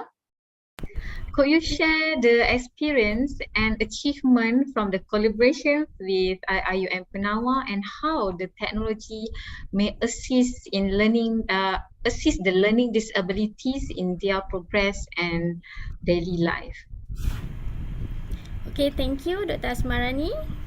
Okay, right, let me share screen first because I have something to share.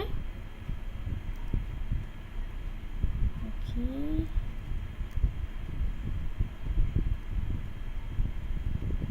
All right.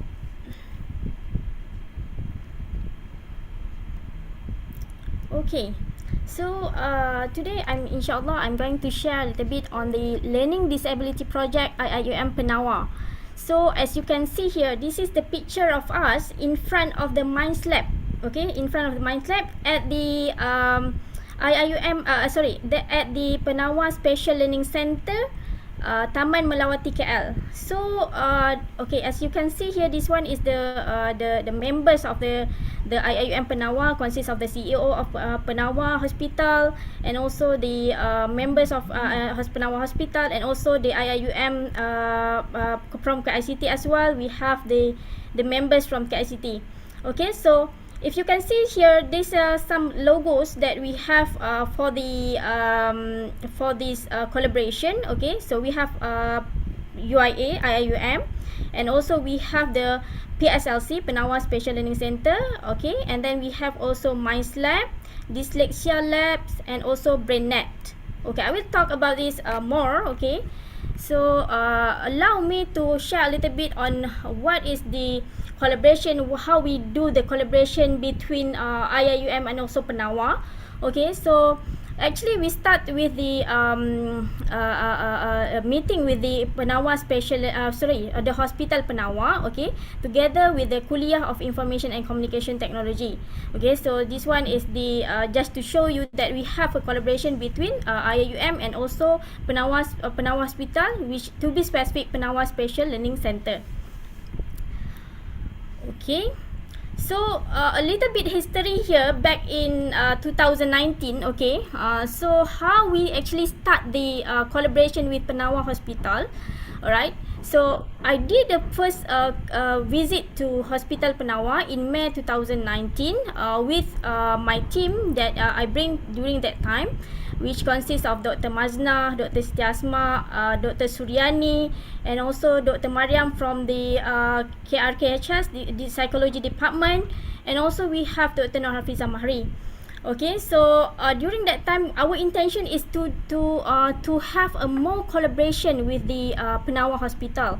Other than that, we wanted to have a data collection at a PSLC Pasir Gudang because this is one of the project TRGS project that we have got before. So we have to proceed with the data collection, and then during that time, I bring this CS member, computer science members, and also from the other kuliah as well, to meet the CEO of the Penawa Hospital. And then together with that, we have managed to follow up and going through the collaboration with Hospital Penawa. And then we have the second visit to Hospital Penawa in September 2019. This one by Professor Dr. Abdul Wahab Abdul Rahman, our former Dean of KICT. right? So so within that time, so we have a collaboration since 2019 until now.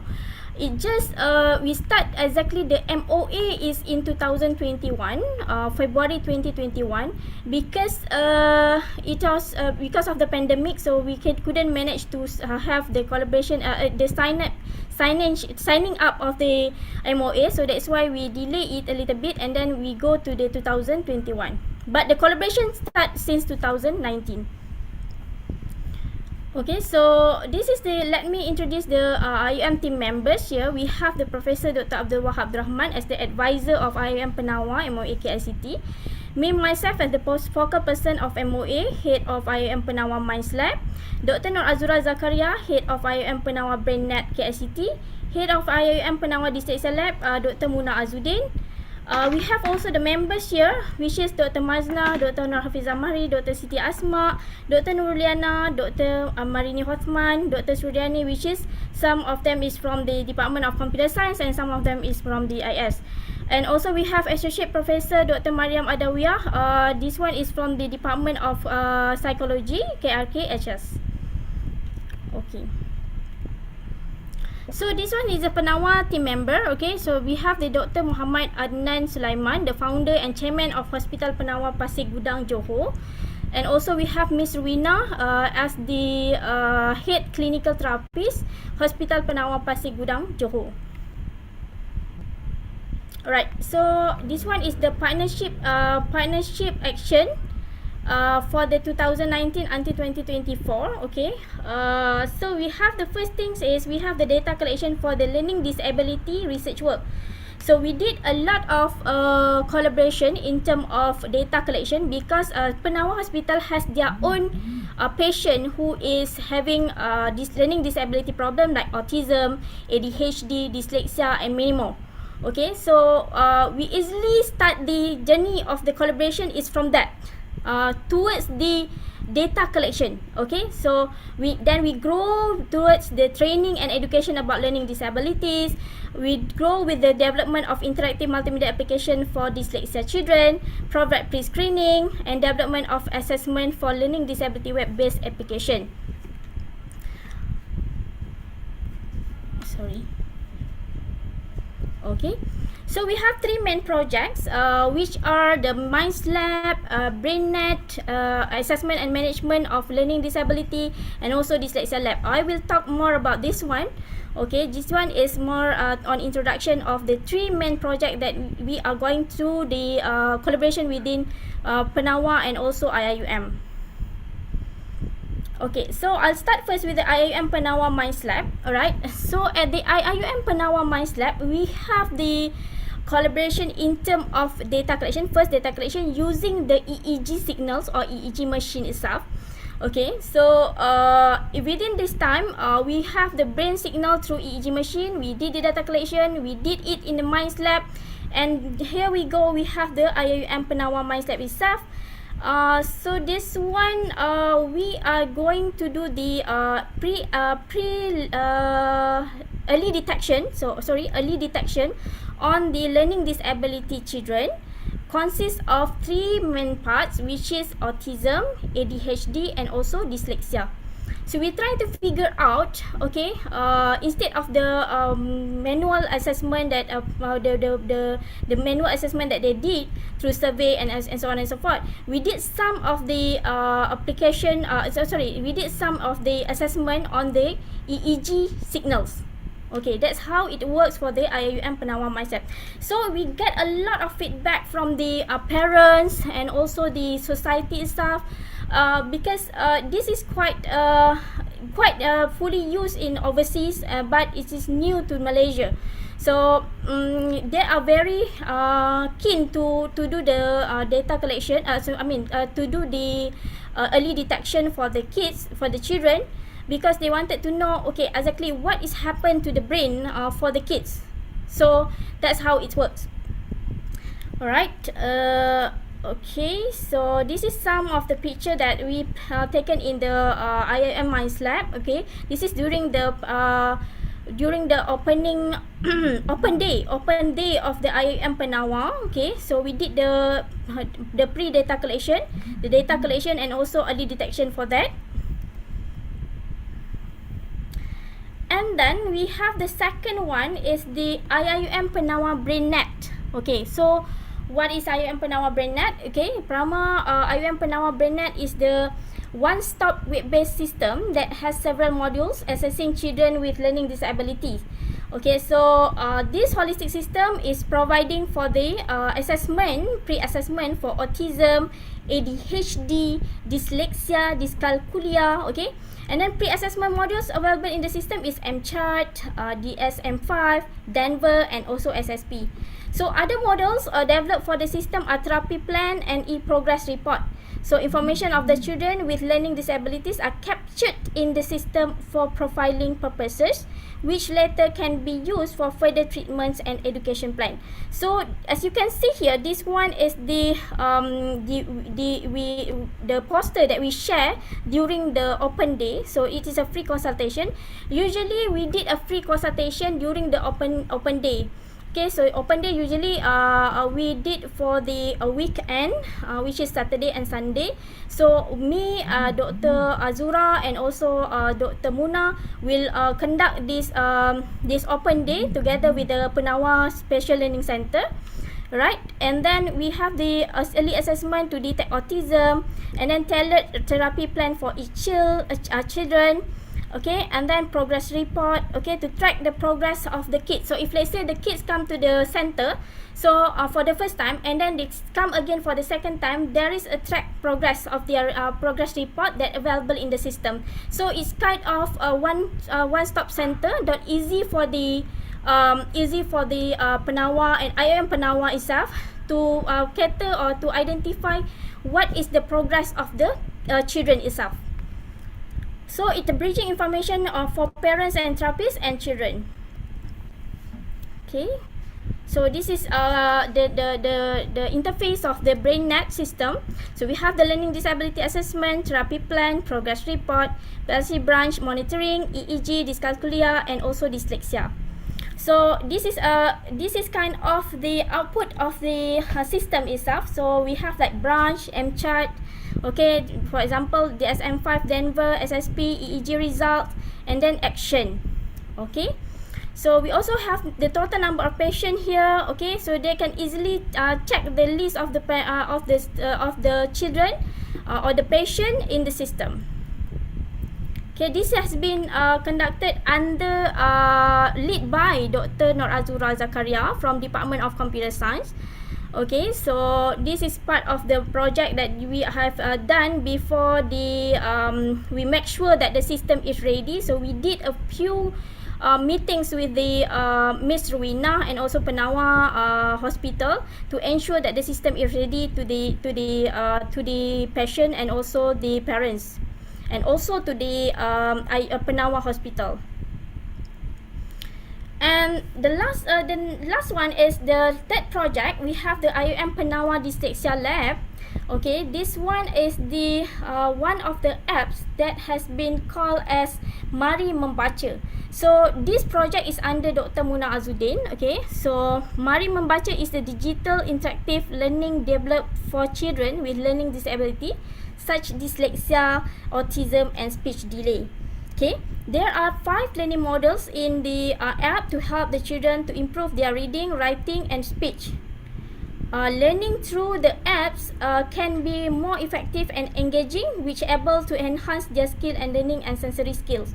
So we have done a few of the application. We apply the apps to the children, okay, the patient itself during the open day, and also if let's say it's not an open day, they can come and then we have the therapy session with the children.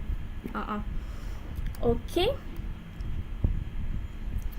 so this is the picture of the IUM Penawa Dyslexia Lab, which is at the Penawa Special Learning Center, Taman Melawati, KL. Okay, so these are a few of the meetings. We did a lot of meeting with Penawa Penawa Hospital. Okay, so with the CEO and also the team of IUM Penawa, the Penawa Hospital. Okay, so this is in front of the IUM Penawa Dyslexia Lab. Okay, so few activities we did for the IUM Penawa activities, which is IUM Penawa Minds Lab, service on early detection of autism, ADHD and dyslexia children. So we have also Penawa Dyslexia Center, BrainNet, one-stop center that we have just now. Okay, and then we also have IUM Penawa Open Day, free screening for all participants, observation on therapy session at KICT Gym, Taman Melawati, KL, and then talk on awareness of autism and dyslexia. Also, we have the certification program between KICT, KOED and Penawa, Kuliah of Education. Okay, we try to have the one certification program. An internship student at PSLC. We did start the internship program in 2020. Okay, with the first we start with the 3 students which doing the internship in Penawa Special Learning Center. So basically they have been hired. Alhamdulillah, they have been hired by Penawa Hospital to be working at the Penawa Special Learning Center, Taman Melawati, KL, and they also have been sponsored for their postgraduate studies. So currently they are doing their work, and also they have been sponsored by Penawa to proceed with the PG study. And then visit to Penawa server at TM Data Center Nusa Jaya, visit to Kuliah of Medicine for academic program, grants application on CIRIX 2022, CMB Foundation Grants 2022, Jamalullah Responsibility Research Grant 2022, and also TRGS 2020. Okay, alright.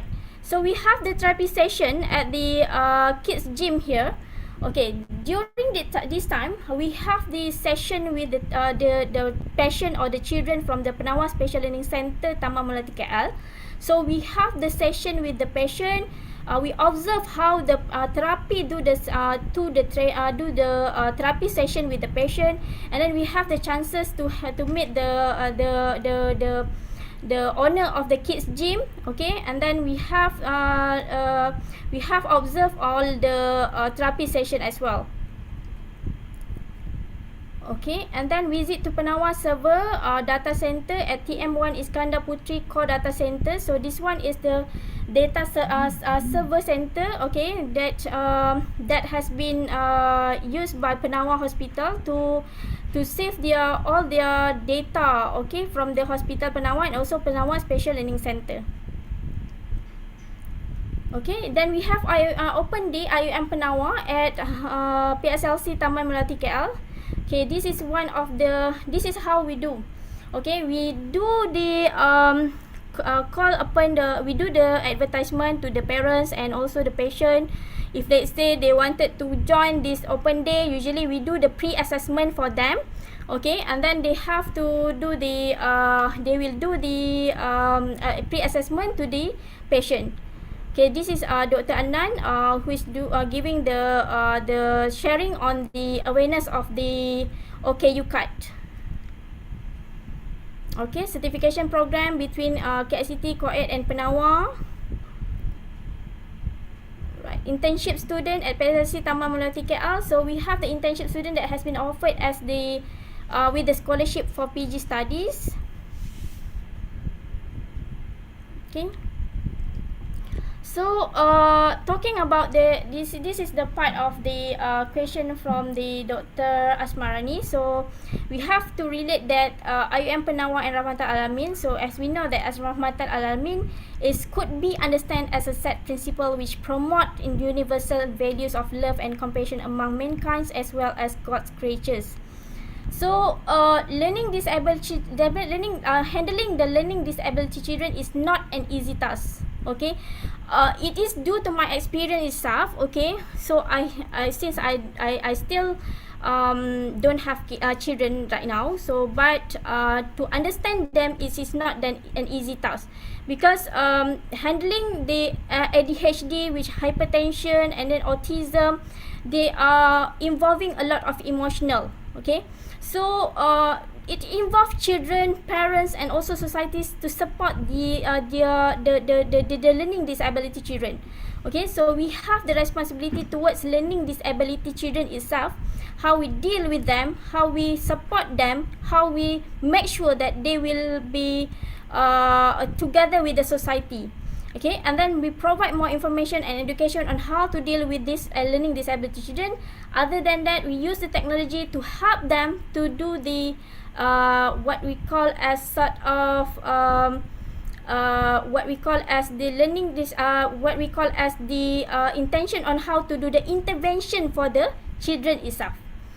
Okay, with that, I think that's all, Dr. Asmani. Sorry for taking for a long time. So It's okay, Dr. Zaliza. Thank you, Dr. Zaliza, for the great and nice sharing. The rector also look forward for the IUM Penawa programs, right, and activities. This effort contributes a lot to the community, especially parents with the different abilities children, in line with the SDG 10, reduce inequality, so no one will be left behind. Am I right, Dr. Zaliza? Yes, that's correct. That's correct. Okay, so we go to the next panel. I have, before you move, I have one question from Dr. Zaliza. Oh, yes, Prof. Asad. Yeah. How are you, Prof? I am just want to know that in normal children, we have, in situation like COVID-19, we have platforms available for teaching them. Okay? So they can still be taught remotely online. Are there any platform available for the specific this SD special need children like you are handling? Is there any platform available for teaching them online? You mean online? Yes. Okay, as for now, as we are dealing with the, we do the collaboration with the IUM Penawa Hospital. We did contact them through the WhatsApp group and so on and so forth. But usually for during this COVID-19, we try our best to still help them to do the therapy session, because these kids, these children, yeah, Prof, if let's say they are not doing any therapy session, it will have problem with them. So they have to do the therapy session, even though during the COVID-19 we try to conduct our therapy session, but limited to only certain patients. So perhaps we just do one-to-one, okay, perhaps, or usually we do one-to-one. It's not more than 10 of more than one student at one time. Okay, so meaning that there is a gap with one can develop an application like online application we are using for normal situations for adult as well as children. We can develop an application for those autistic children which can be taught, supported through online platforms. Yes, can we do that? Yes, Prof. Actually, this one is under our plan in 2022, because we are actually applying for the CIMB grants. But even though either we are received that grants or we didn't get that grant, we are going to move forward with that with the research, meaning that we are going to do the online platform specifically for the learning disability children. Yeah. So we gather all the information, like which center should be open during the COVID-19, or which center is available at these certain places, like for example KL, Perlis, in Terengganu. So which places is available, which therapist is available during that time. Okay, we get this information so that they will have a full support from that system itself. So we are going to do that in this 2022, inshallah, Prof. Asad. Inshallah. Thank you very much. Yeah, thank you, Prof. Okay, Prof. Thank you, Prof. Asad, for the questions. Okay, we now go to the next panel. Sir Abdul Rahman, as a vastly experienced person in IIUM, what is the motivations that allows you to think of establishing the kitchens in the first place? Can you share the activities and the contributions in line with the Sejahtera Society? I pass over to you, Sis Abdul Thank Rahman. you, Dr. Asma Rani and brothers and sisters. Can you see my slide? Ada slide? Yes. Okay, thank you. So maybe while waiting for this slide, so maybe every one of us try to understand or try to put ourselves before when we are listening to this. Put ourselves, we are back at our locality, our house, and think how we can bring this project back to our masjid. I think that is very crucial. Okay, inshallah. So inshallah, I'm just trying to share this experience of M-Kitchen. So basically, this is in Masjid. Inshallah, Masjid as a source of mercy, as rahmatan lil alamin, especially to the needy. To us, the needy, it is including the Muslim and also the non-Muslim. Inshallah, for the Muslim, we are expecting that inshallah we are much more closer to Allah, and for the non-Muslim, they can see the beauty. Beauty of Islam, inshallah. And also from zakat receiver, zakat payers. So maybe I have five basic topic, but I got to move very fast because this the last session. So I request everyone of us to put ourselves, because I think we are tired now. Listening to talk after talk, inshallah. So I just wanted every one of us, including myself, to put ourselves at our mosque. How can we help our asnaf, our jemaah as the asnaf at our mosque? How we can help them to get out from this asnaf status and become this status of what we call zakat payer. Because I believe people are paying zakat, contributing zakat a lot. Million and million. Why do we still have so many asnaf? So this is for us to ask ourselves. Don't blame other people. Just ask ourselves, what can I do? Inshallah. So maybe because of this, COVID. Briefly, this is nothing new again. Because there are no customers. So when there are no customers, these are the things affecting businesses. No customers, therefore, or less customer, therefore, they cannot pay salary of their workers, and also for themselves as the owners. And also maybe if they are renting, they have a problem in this rental payment. And then because of that, the unemployment rate has increased. So alhamdulillah, our IT is not really affected. But you can see, as we have seen earlier, there are more demand for those staff or people with the digital competency. So maybe this is something for in general. It shouldn't be affecting, inshallah. I believe very strongly it doesn't affect us, the IT professional, inshallah.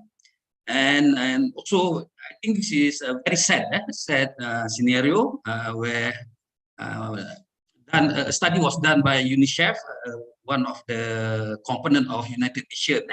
They did a study in Kuala Lumpur. This study was done in Kuala Lumpur in 2020 in one of the flat, what we call low-cost flat areas. And what we can see, mashallah, before COVID, they got 1,500 per month.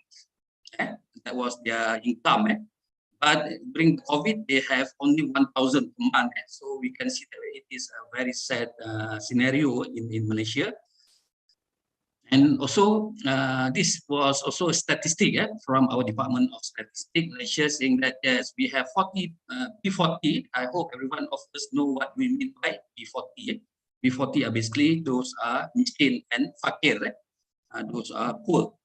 So these poor people, before COVID, we have 40% are poor. 40% of the Malaysian population are poor before COVID. But during COVID, MCO, it has increased to 60%. MashaAllah, very sad. What can we do? So us, as inshallah, as part of our staff, as part of our roadmap, we are rahmah.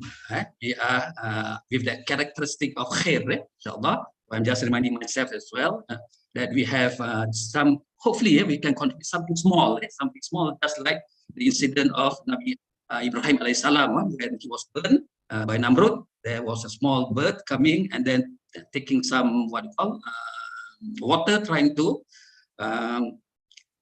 quench the fire, but obviously they cannot do that. So we are just a small bird which is trying to help wherever possible. So with this two scenario, we can see that Alhamdulillah, with our background from our Kuliah of ICT, listening to what our rector was saying this morning, we have this Alhamdulillah, this Malaysian digital economy blueprint. So I believe this is one of the areas where we can, our Kuliah can take a lead as well, and we can also work with Prof. Riza on this digital economy and align basically many of our research and also our project towards this meeting of this digital economy and also my style, Malaysian science, technology, innovation, and economy. I believe these are all great report, great what they call policy by the government. Now, how are we going to make this happen? That is another topic, inshallah. And also for us, MKitchen, why MKitchen? Trying to cook, inshallah. So when we look at, when we do some basic search from the internet, we can see that the demand for food are there. The demand for food are there, inshallah. So that's why we see that, mashallah, on top of the challenges, just as what we call as a Khalifah of Allah, inshallah, we have to see this problem or challenges as an opportunity for us to contribute, whatever it is, sikit ke banyak ke, inshallah, we have to show to Allah, tell Allah, show to Allah, yes, Allah, I want to become a good servant of you, I want to contribute something, whatever lah, whatever we can, inshallah. So the what we call the demand are really high, it's really high. So and then at the same time we see that this, mashallah, we see a lot of mosques, and Masjid. We have about more than 70,000 mosques throughout Malaysia. What can we do with this? And they employ more than 27,000 staff.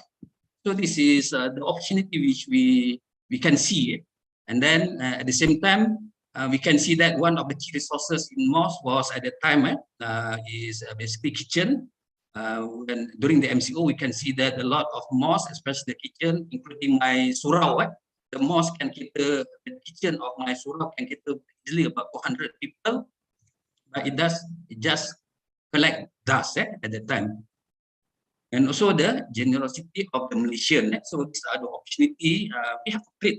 We have to search and create the opportunity as inshallah as Khalifah of Allah. So the next objective is with that so it is again inspired by our roadmap because we produced this roadmap first in 2019, 2020, and then later on our SAF was produced basically early last year. So we have produced this. So where is MKitchen? So MKitchen is basically part of this community engagement. We don't consider as high touch at the time when we this idea early last year. It was not still high touch. We said that whatever small contribution we can make to the community, especially the Asnaf, using the mosque kitchen, we try to do it. So high touch, it's up to the Jemaah. So that's not whether they want to rate us as high touch or not. For us, we just do our duty as a servant of Allah, inshallah. And then at the same time, we say, why not we use some of our teaching and learning content. So for us, some of us, we are using our technopreneurship. So that is our contribution. And also we take some lecturers, some staff from Kuliah, so they can teach financial and accounting. Cooking, yes, no. We are taking maybe some of our partners in this IIUM, especially the canteen operators. Then obviously we have to do some research. So obviously, as mentioned just now, we need to do research. I believe, yes, we have to do research. Even though I've been in the industry before, we have to do research. When I was with Telecom Malaysia, we do research. When I was with Mimos, so we have to do research. No choice, no choice. For us, if we are going to make money, profit, and also relevant to the different customer segment. And hopefully, this is what is our outcome. Our outcome is free food, employment, empowerment, and entrepreneurial, and for the Masjid to be optimized asset and generate income. Wallahu alam, that is our intention. So leveraging or optimizing the use of mosque kitchen in providing employment. So first employment and also to empower the asnaf to become foodpreneurs, inshallah. And food, free food for the asnaf, and we call it as FFN, free food for the needy. Free food for the needy. So we changed the priority for this year. Last year, number 2 was the priority. But now we say that, yes, we have to pick out some of this asnaf, even though if one asnaf can become zakat payer, we think that is something meaningful to us. And then sustainable income for kitchen activities via rental of kitchen later on. And okay, so and then this outcome. So the outcome is basically as mentioned just now, it's employment and asnaf as foodpreneurs. We do not want them to just get free food. We want them to contribute as well. Whatever they can contribute, they contribute. Allah sales. That's why we are also sharing this, our knowledge on digital marketing, digital entrepreneurship with these people. With the people, not only the student, but also the asnaf student, but also the people at the masjid. Not easy, not straightforward. We have to adjust our content according to the understanding of the jemaah at the masjid. And these are some of our activities, and also these are some of our input. Obviously, we are looking for donation, funding for grocery funding, wakaf time, expertise, and so on. And then obviously this quadruple helix collaboration, and also hopefully it contributes to the environment. We do not say people is 5, but still these are the people and organization which we have to work together. Inshallah. I got to move fast. 10 minutes. We are okay. This one business model convert. We share with them. Obviously, we share with them, telling them the asnaf why Food Panda is so successful. Just to open up their mind. Why now suddenly Shopee Shop is coming in? Shopee Food is coming in. So we are just throwing idea to them. I believe they are equally intelligent, even though they are asnaf. They are equally intelligent as us, inshallah, or maybe they are even better than us because of hardship. I just want to explain this, and then we have some action, education. So this is where all of you can help us, the M Kitchen. Don't forget about M Kitchen. Just trying to help the masjid and also the asnaf. So we have some guideline. This is what we are using for what you call Masjid Ashakirin Gombak, where we did this project last year during Ramadan last year, and now currently we are still doing something with another new masjid. Not easy to get a masjid committee to be committed as well in this project, which is Masjid Muaz bin Jabal, Setiawangsa. So we are in the process of discussion. We had a few discussion. Later on, I will share with you some of the photos with all of you. And then we have generate project team members. We have a joint team between our MKitchen IIM with the masjid. Now we are forming a team in Masjid Muaz Jabal Setiawangsa, Kuala Lumpur. And we have to employ, we have to establish the asnaf, who are the asnaf who are interested and what food we want to sell. And we are going to give them some allowance.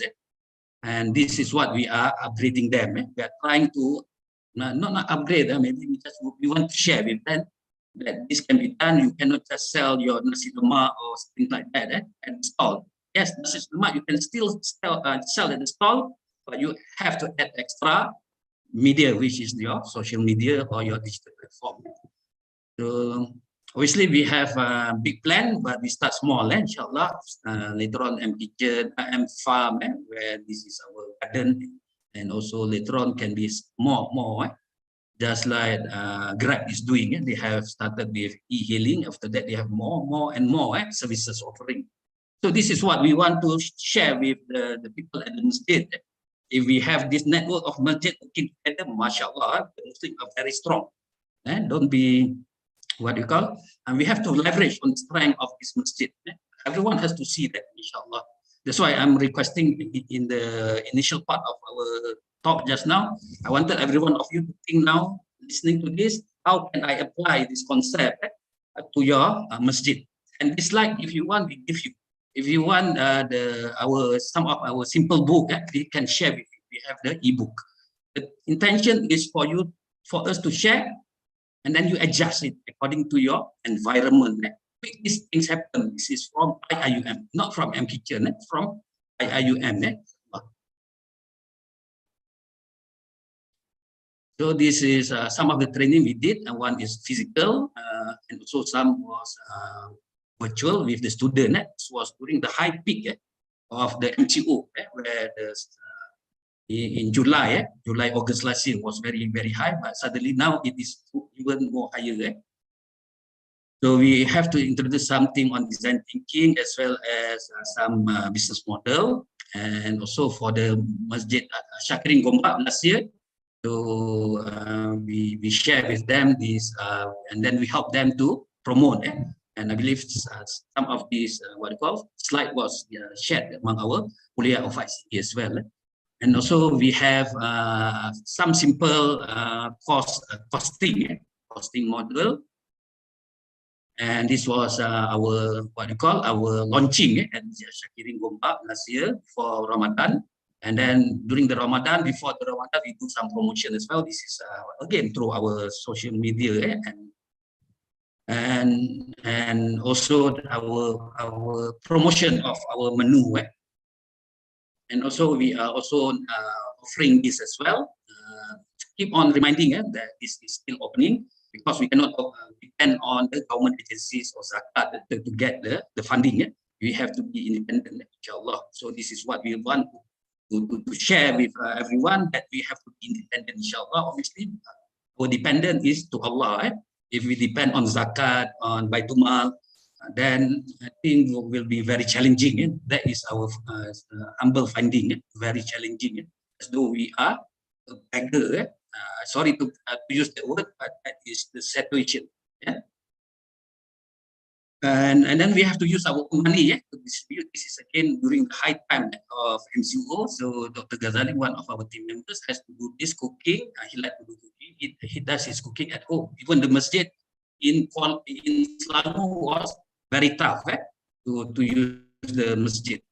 So Dr. Ghazali from ICOL cook at his own house and distribute. And also distribute to, one is to Mahala, through the assistant of Dr. Aziza, and also to Masjid Shakirin again.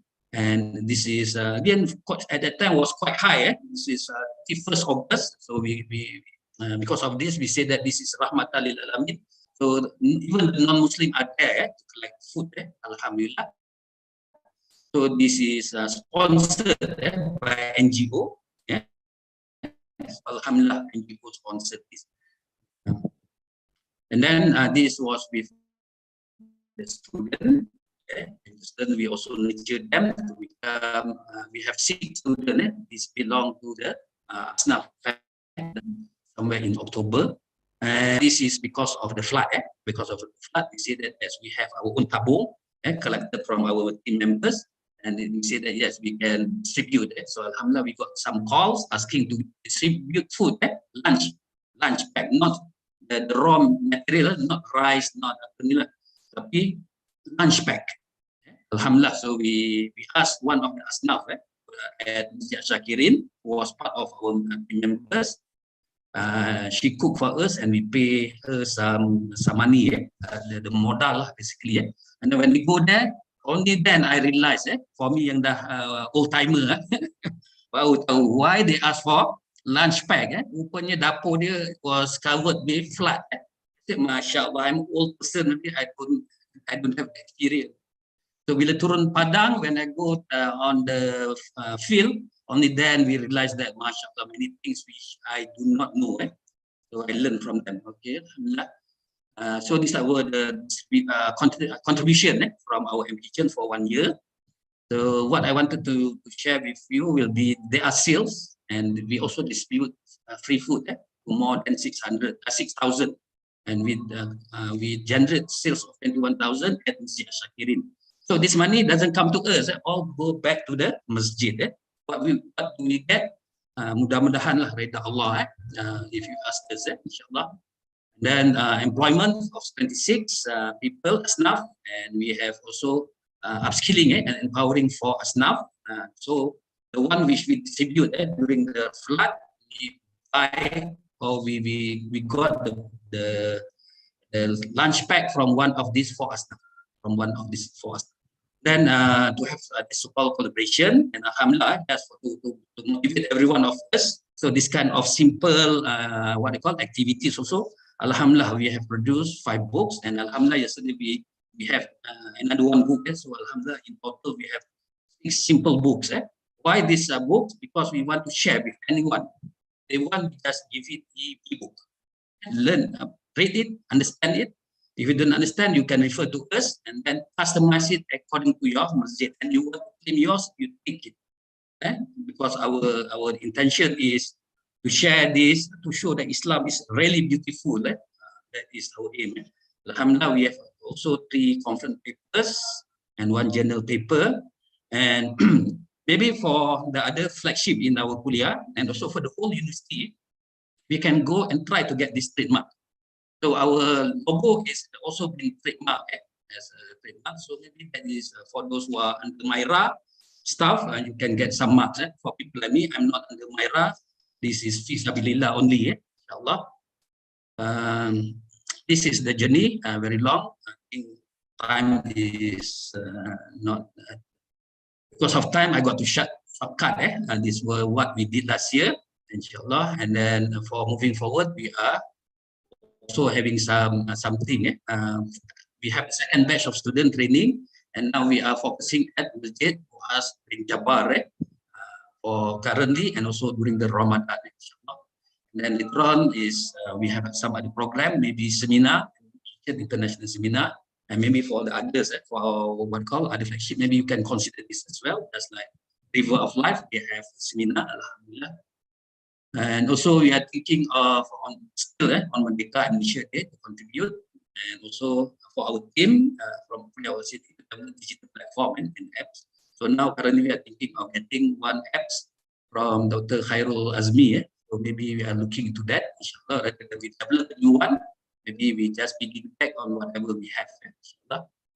And also Rumah and Kitchen. So this is where during lunchtime people can come for free food for the needy. And then in the late afternoon and night time we can do business, including online order. That's why we need this online ordering system. This is what just currently, this is the current activities now what we are doing. So this was on Saturday. So we go there. We had a meeting with Dr. Ghazali, our chief cook, chief chef, and then after that we sponsor some food for the anak-anak asnaf back to school, the program. And this is the masjid punya Nazir, Dato' Sri Zakaria, the Nazir, very humble person, alhamdulillah. And then now we are trying to get Asnaf to be part of our MPTN program. So we had a meeting on Sunday night. So kadang-kadang kita tak ada masa lah, anytime. Sebab dia orang pun dekat masjid, I think they are also very busy and very active. So, macam this Ustazah, every time going out, dia jadi biro kebajikan. Dia cakap, okay lah, no problem, we meeting 9:30 malam. No choice. So these are some of the sacrifices of these people, alhamdulillah, just to help the staff. Okay, this is our intention. Okay, and then finally, just to introduce the team lah. Kalau saya introducekan nanti tak fair lah. So this was our team in 2021. So we have 15%. So we have daripada iCall, dari Econs, daripada IRKHS, dan juga from Islam majority, and people are from us. Then this is 2022, so we have added 3 more team members from camps and 2 from our kuliah of ICT, termasuk our moderator for today lah, insyaAllah. So I think with that, this was the suggestion from the team members. You can still contribute to us if you do not want to introduce this to your masjid. I think it's better for you to take this to your masjid. This is my just humble request. to show that yes, IUM is contributing, inshallah. Not to show off to our Tansri, to show inshallah to Allah. Okay, thank you very much. Sorry for this long talk. Inshallah, Sir Abdul Rahman. Thank you, Sir Abdul Rahman, for the very inspiring sharing session. Now we know what is the reason behind the establishment of the M Kitchen. So the students should feel grateful for this M Kitchen effort. I can remember during my degree, I need to think by myself how to survive every semester because there is no free food at that time. So I can say that you have been sacrificed a lot for the community in line with the SDG 1, no poverty, and SDG 2, zero hunger. So may Allah grant you and the teams for Jannah, inshallah, Sir Abdul Rahman. So now we go to the questions and answer. Only 5 minutes left here. So maybe I can read directly from the chat box. From YouTube, YouTube Live, Abu Aiman said, Alhamdulillah, nice approach to the community. Can KICT involved in this movement? So I believe these questions goes to the Dr. Nuha. Dr. Nuha already answered here, or you want to answer by yourself, Dr. Nuha? All right, if I may add, for the alumni, you can join us because we do have 2 alumni as Sabah Sejahtera member. And we have also current students, and we also under Usra in Action, for those who have taken UNGS 1201, they can take CCUB 2163 Usra in Action 1. This is the first time that we are doing this, so currently we have about, I think, less than 30 students, yeah, and we are in short of another 10 spaces. Okay, so we have 2 sections, section 31 and section 32. So the students can join our sections and we will train you, inshallah, to become Pendekar Cyber. Thank you. Thank you, Dr. Nuha. So next questions, I believe it goes to the Dr. Zaliza from the YouTube Live. Anna, may I know what can we expect from IUM Penawa in the future? Maybe some insight on what IUM Penawa is currently planning to do in the future. Okay, thank you, Dr. Asmarani, for reading the question. Alright, I forgot to talk about this before this. Okay, so actually, as currently the problem with the situation for the learning disability children, they have a problem to go for the therapy session because as we know that therapy session in hospital, government hospital especially, it takes a long time to waiting for the therapy session. So as a platform here by IUM Penawa, we will use this platform to ensure that we can start at least through IUM Penawa to help the patient, the parents, the caregiver to handle the therapy session for the kids. So for example, we have the MindSlab. We apply the EEG machine to capture the brain signals. We want to have early detection for all children during preschool. So then we go for the school, for the primary school and secondary school. So they already know that what happened to their kids. Okay, either they have a mild, severe, or what kind of situation of the learning disabilities. And also the other one, we have also to help the more LD learning disability patient and children for pre-assessment, and also early detection using EEG. The other one is we are actually planning for the one-stop center for online platform. This one already received the grants from JRGS, Jamalullah Research Grants, which has been secured by Dr. Nur Azura. Okay, so for this JRGS, we plan to provide the information regarding therapy center, therapy session, provide more assessment and therapy, especially for the patient in rural area. So we try to get them more on the therapy session and pre-assessment, at least to help them from the beginning, so they won't lost. So we have the one-stop center that consists all the information for them. And also we have not to forget, we have the Mari Membaca that has been developed by Dr. Muna and team. So that one is the intervention is going on. So we have to do the intervention for the dyslexia kids, dyslexia children. And we also have one-stop center using BrainNet. So BrainNet is one of the good platform for us at least to propose to the government later. At least we can have one-stop center for all the learning disability children. That is our planning and future planning, and currently doing whatever we are planning for the future plan. InsyaAllah, Dr. Asmarani. Inshallah. We hope so that. All right. So we have one questions more. Okay, this is one last question. How Kitchen track all these Asnaf people? Is it from the acknowledgement or suggestion from the community?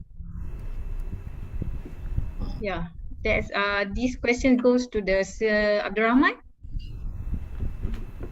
Tracking bukan, I think this is not our aim. That's why part of the training we say that yes, we are answerable to Allah. So itu sajalah. I think this is kerja sukarela. Tracking itu kalau saya sebagai corporate planner ataupun doing corporate planning for the university, that I have to monitor lah. Tapi for this kind of job we don't monitor. Tapi if they want to assist, minta pertolongan, we will assist. Kalau dia minta duit untuk modal, kita akan fikirkan macam mana nak bantu dia. Kalau dia tak ada dapur, kita cakap okay, kita akan raise fund dan kita akan bantulah. Satu is from our own tabung kita sendirilah, insyaAllah. So we are not tracking. Siapa yang tanya to this person, we are not tracking. This is voluntary work. Our intention is we're not reporting to anyone lah. Kita reporting to Allah. So kalau you bayar, alhamdulillah, make sure you bayar, you pay zakat. Itu sajalah. Itu pun kita tak boleh buat apa lah. We can do much juga. That is between those yang dah been trained, jadi asnaf, no longer as asnaf. That is dia punya responsibility between that person and Allah lah. We still have to remind lah our tanggungjawab tanggungjawab as a servant, a good servant of Allah. So I hope itu sajalah yang saya boleh jawab. Tapi yang saya nakkan, try to get everyone. Kita ada 17, we have 17, 18 of us. I have shared you with the what you call the slide just now. I believe you know some of the lecturers. You don't have to come to me. Saya ni pun sama macam dia orang lah. We are contributor, we are insyaAllah leaders, we are also the doer. Every one of us. Kita tak ada siapa yang project leader, project kuli, tak ada. Not that. These are all project leaders, they are also, everyone are doer. So I believe that is the spirit lah. So every one of us must, itulah yang kita harapkan, everyone should insyaAllah answerable pada Allah. Daripada Allah kita datang, to Allah we are going to submit, and to Allah we are going to be asked. So it is up to us. It is up to us. Allah tu Maha Penyayang. We come with good deeds, Allah akan tambah at least 10 kali ganda. Masya Allah. This is for me lah. Otai. Okay, thank you very much. Thank you so much to all panels. Okay, it is a very heavy heart that I announced the end of our sessions. Yeah,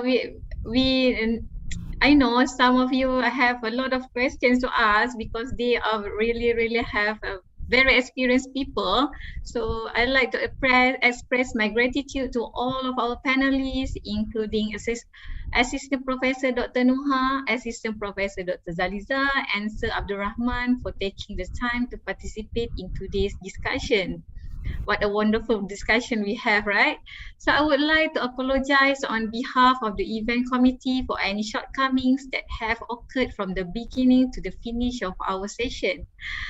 All good things came from Allah and all bad things originate from me. Before that, I have the pantun as well. So, pergi ke kelas, menaiki tangga, bawa bersama buku Kitchen terkini. Warga IIUM berada bangga, miliki komuniti berjiwa murni. Thank you to everyone for joining this event and lending your ears to listen to this forum. I now would like to pass back the floor to the MC Suraya. Thank you so much. Thank you so much to Dr. Asmarani and also to all the speakers for delivering such an interesting and inspiring forum. Once again, we will now have a photography session. So please turn on your camera so we can take a picture with our wonderful speakers.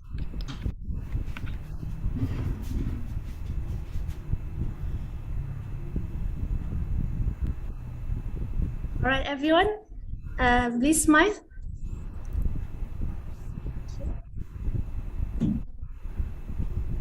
3, 2, 1. Can you please do this side? Okay, good.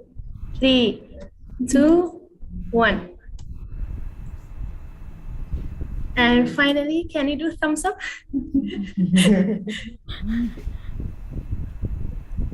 All right. 3, 2, 1. Wait, another one. Okay, done. Thank you. Thank you very much.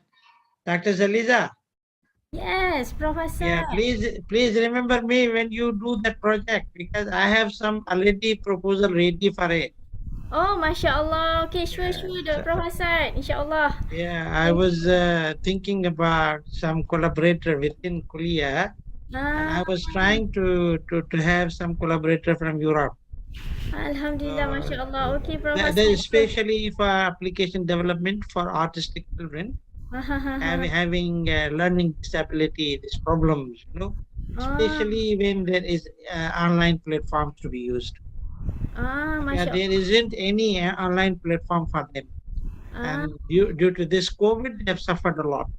Yes, exactly. Okay, Professor. don't Thank you forget so much for the feedback. to get grant lah from Mosti. They have also, I think. Can, yeah, can. I think Oh, very. Brother Arad. Sorry. Yeah, sure, Brother Arad. Thank you for encouraging me and team. We can apply together. Yeah, sure, Professor. Yeah, thank you very much.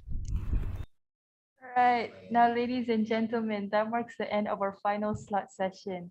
As the saying goes, to every beginning there is an end. So let us proceed with the closing ceremony for our event. But before we begin, I would like to remind all participants of the event to fill in your attendance form. The link can be found in the pinned chat at the comment section down below. Now, without further ado, I would like to invite Professor Dr. Abdul Rahman bin Ahlan, the Dean of KICT, to give a concluding speech as well as the closing ceremony of KICT's 20th year anniversary event. With much honor, please welcome. Thank you, Suraya. Thank you very much. Thank you all. Alhamdulillah, Rabbil Alameen. I think I'm very grateful and also very happy that we have been able to execute the plan to have our one full day of KICT 20th anniversary. And Alhamdulillah, we have achieved that. I'm very encouraged to see the number of attendants. I think from the beginning until towards the end, I think we have maintained very good number of attendants. So for that, I really appreciate all the attendees, the staff, the students, the alumni, and all the market speakers. I'd like to take this opportunity to record my thanks to the hardworking team members led by Dr. Zaliza and her team. And who are made up among the academic staff and the admin staff, even the student society members, and also all the invited speakers and from among the former staff and also the alumni. So thank you very much for all the contributions. I hope that all the sacrifices, even though you are doing jobs and work, during the time when the semester was at its peak, preparation for the end of the semester and also the opening of the new semester. But alhamdulillah, you managed to do it.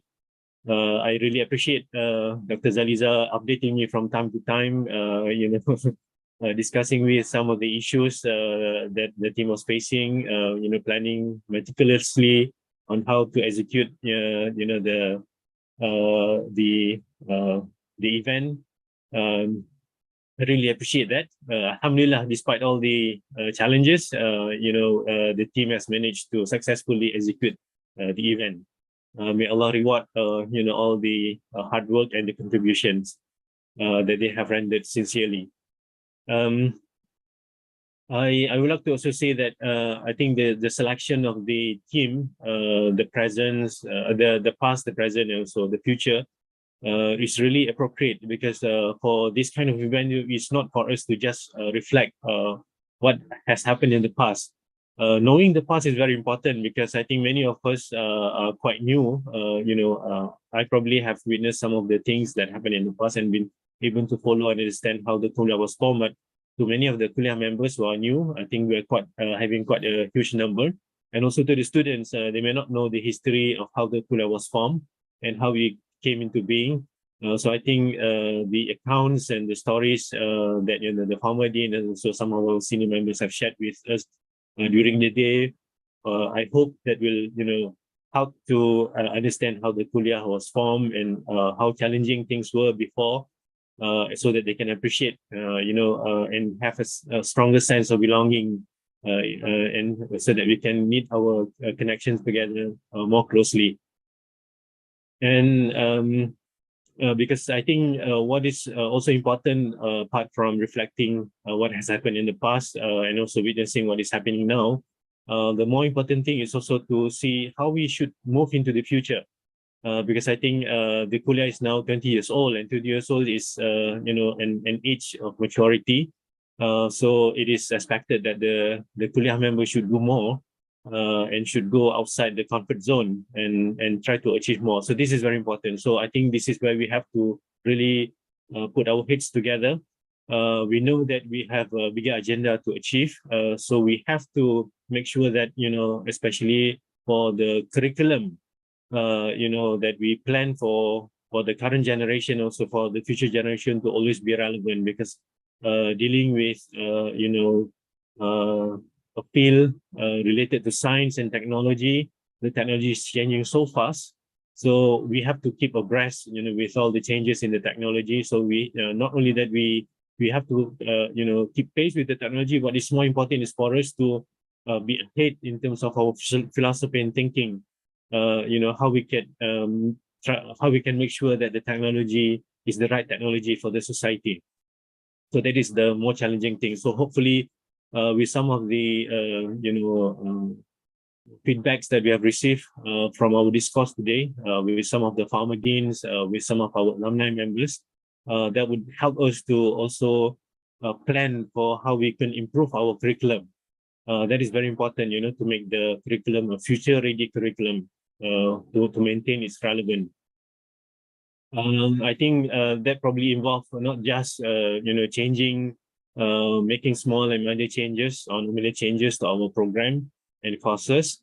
We probably have to revisit, the entire program structure, not only at the graduate level or postgraduate level. We may have to also revisit what is happening at the foundation level.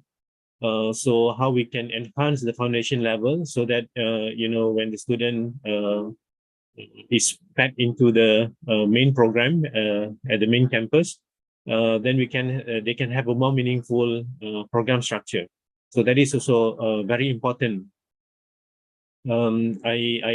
I heard, for example, during the discourse with some of our alumni members, the need, for our students to be exposed to some of the important industry tools. I think that we have to seriously consider, so that we don't take too much time to repeat some of the fundamental courses at the early years, year 1 or year 2. Maybe we can start to introduce important tools so that this student can develop familiarity with the industry tools, and also start to develop their own portfolio. Okay, so repositories that was mentioned, maybe trying to familiarize our students with GitHub, and this kind of development environment, is probably also very important, so that when they enter into the middle stage of their studies, they can start to focus on developing solutions that will really provide solution to the problem, rather than just trying to demonstrate what they have learned, but also trying to apply the knowledge to start solving problems. Because I think the kuliah also, since the last few years, have started to embark on activities that is more engaging with the community. So we want to bring solutions closer to the community. So and I think what we have heard from the last slots on community engagement, That is very important.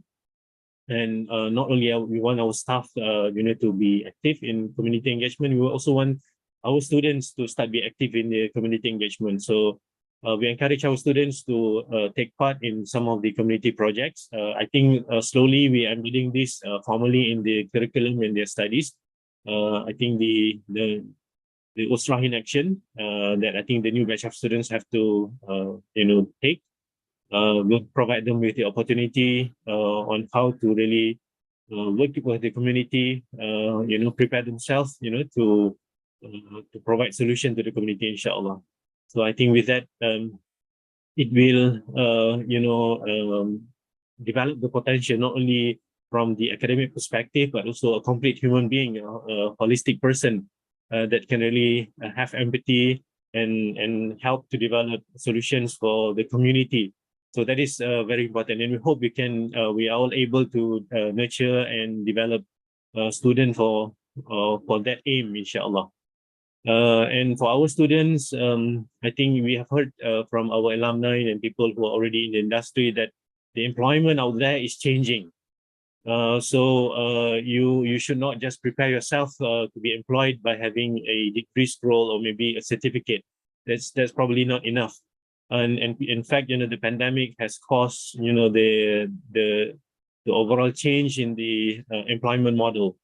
So there are many who resign from their work, even the highly skilled professionals resign from work and then they become freelancers. And we should not be training our students, to prepare themselves to work in big IT departments, because big IT departments is no longer there. Organizations are moving solutions to the cloud, so things are moving to the cloud, not for big IT departments anymore. So these are the kind of things that I think our students should prepare themselves. So developing skills to be good freelancers, more than just job seeker, but job creator. Be good in managing projects. I think these are important skills. So that you don't have to work until a big company with a big IT department employs you, but you just prepare yourself to be agile, to be dynamic, so that you not join the pool of people who are unemployed. There's always opportunity for employment, but you need to just prepare yourself. So that is some of the things that I think we have heard from our speakers, and I think we should take this seriously to prepare ourselves and our students. And I think also, what we have heard from the series of forum that we have today will provide us, the sense of, motivation to unite ourselves, because I think quite a number of efforts that we have done before this, moving from nothing to something. But even from something, some of the efforts seems to be redundant. So maybe we need to consolidate the efforts to make it more, impactful, so that we don't waste our resources, but we can combine the strength that we have and achieve, bigger aims, inshallah. I would like to, before I end, I would like to, appreciate all the attendants, all the attendees that have attended our program today. And I would like to say that, inshallah, we will propose, the attendance for today for both staff and students to be recorded and be considered as part of the, point achievements, either for star points, okay, or for CTD points for the staff. So inshallah, we'll do that. And also I'd like to, thank you all the lecturers who have asked the students to attend our event, because I think this is a rare opportunities for the students, to get some of this right information. If not, because of this event, maybe they don't know a lot of historical accounts of Kuliah. So it's very important. So this is part of their learning process as well, to appreciate the Kuliah that they belong to. So that they can, have a stronger bonding, and be proud of with the Kuliah that they belong to. And for that, I would like to just reiterate that, we have started this semester with using a soft landing approach, even though we actually are required to start restoring the face-to-face engagement gradually. But we don't go in the big bang approach where we start all the classes, face-to-face. So all courses, for this semester will have to have a face-to-face component. So some of you have already started that. Some of us are still starting with an online, but the important thing is for the lecturers and the students to start discussing mutually how to, go about having the face-to-face engagement as well. So in general, the framework that we're using for this semester is the framework of hybrid. But we don't dictate, how much face-to-face that you should have or how much online you should have. I think this can be discussed mutually, and depending on the, the characteristic of the course that you have enrolled or the course that the lecturers are teaching. So I think a proper announcement, more formal announcement will be made on that. And inshallah, I think we also will mention that again tomorrow in our KBN. So last but not least, I would like to again appreciate and thank you, the committee, for all the hard work in organizing this event. And I really appreciate, all the attendance and the participation in this event. And for that, let me thank you all to you once again. May Allah reward you. Welcome. Thank you, Prof. Thank you very much. So much, Doctor.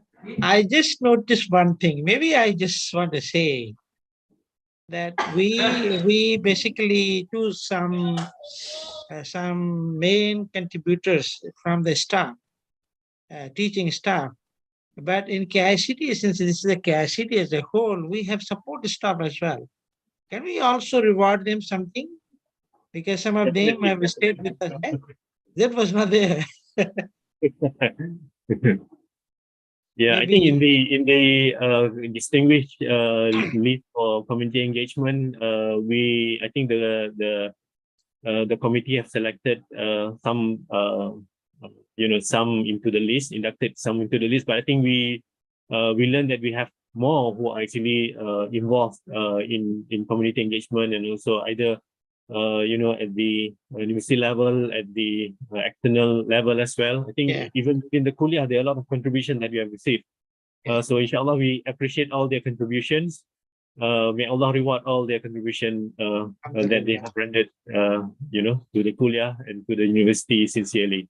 Alhamdulillah. Alhamdulillah. Thank you so much, Doctor, for taking the time and giving us some inspiring words. Now, before everyone leaves, for the last time, let us just have our last photography session with Dr. Abdul Rahman as a symbol of today's event. So please, everyone, turn on your cameras for the last time to commemorate this moment.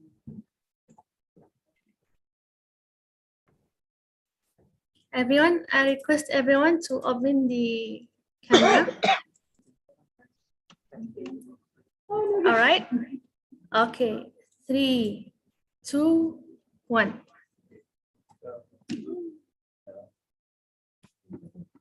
Can you all please do the peace sign? 3, 2, 1. All right. And last thumbs up, please. 3, 2, 1. Thank you. Thank you to everyone for gracing our ceremony with your presence. We truly appreciate your participation in making this event a huge success. On behalf of the committee and the KICT members, I would humbly apologize for any shortcomings that have occurred throughout the event.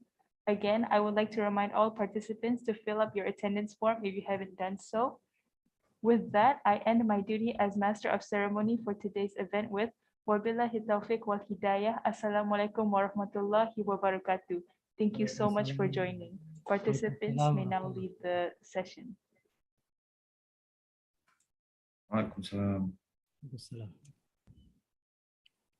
Thank you, everyone. Thank you very much. Assalamualaikum. Waalaikumsalam, Prof. Waalaikumsalam, Prof. Assalamualaikum everyone. Assalamualaikum.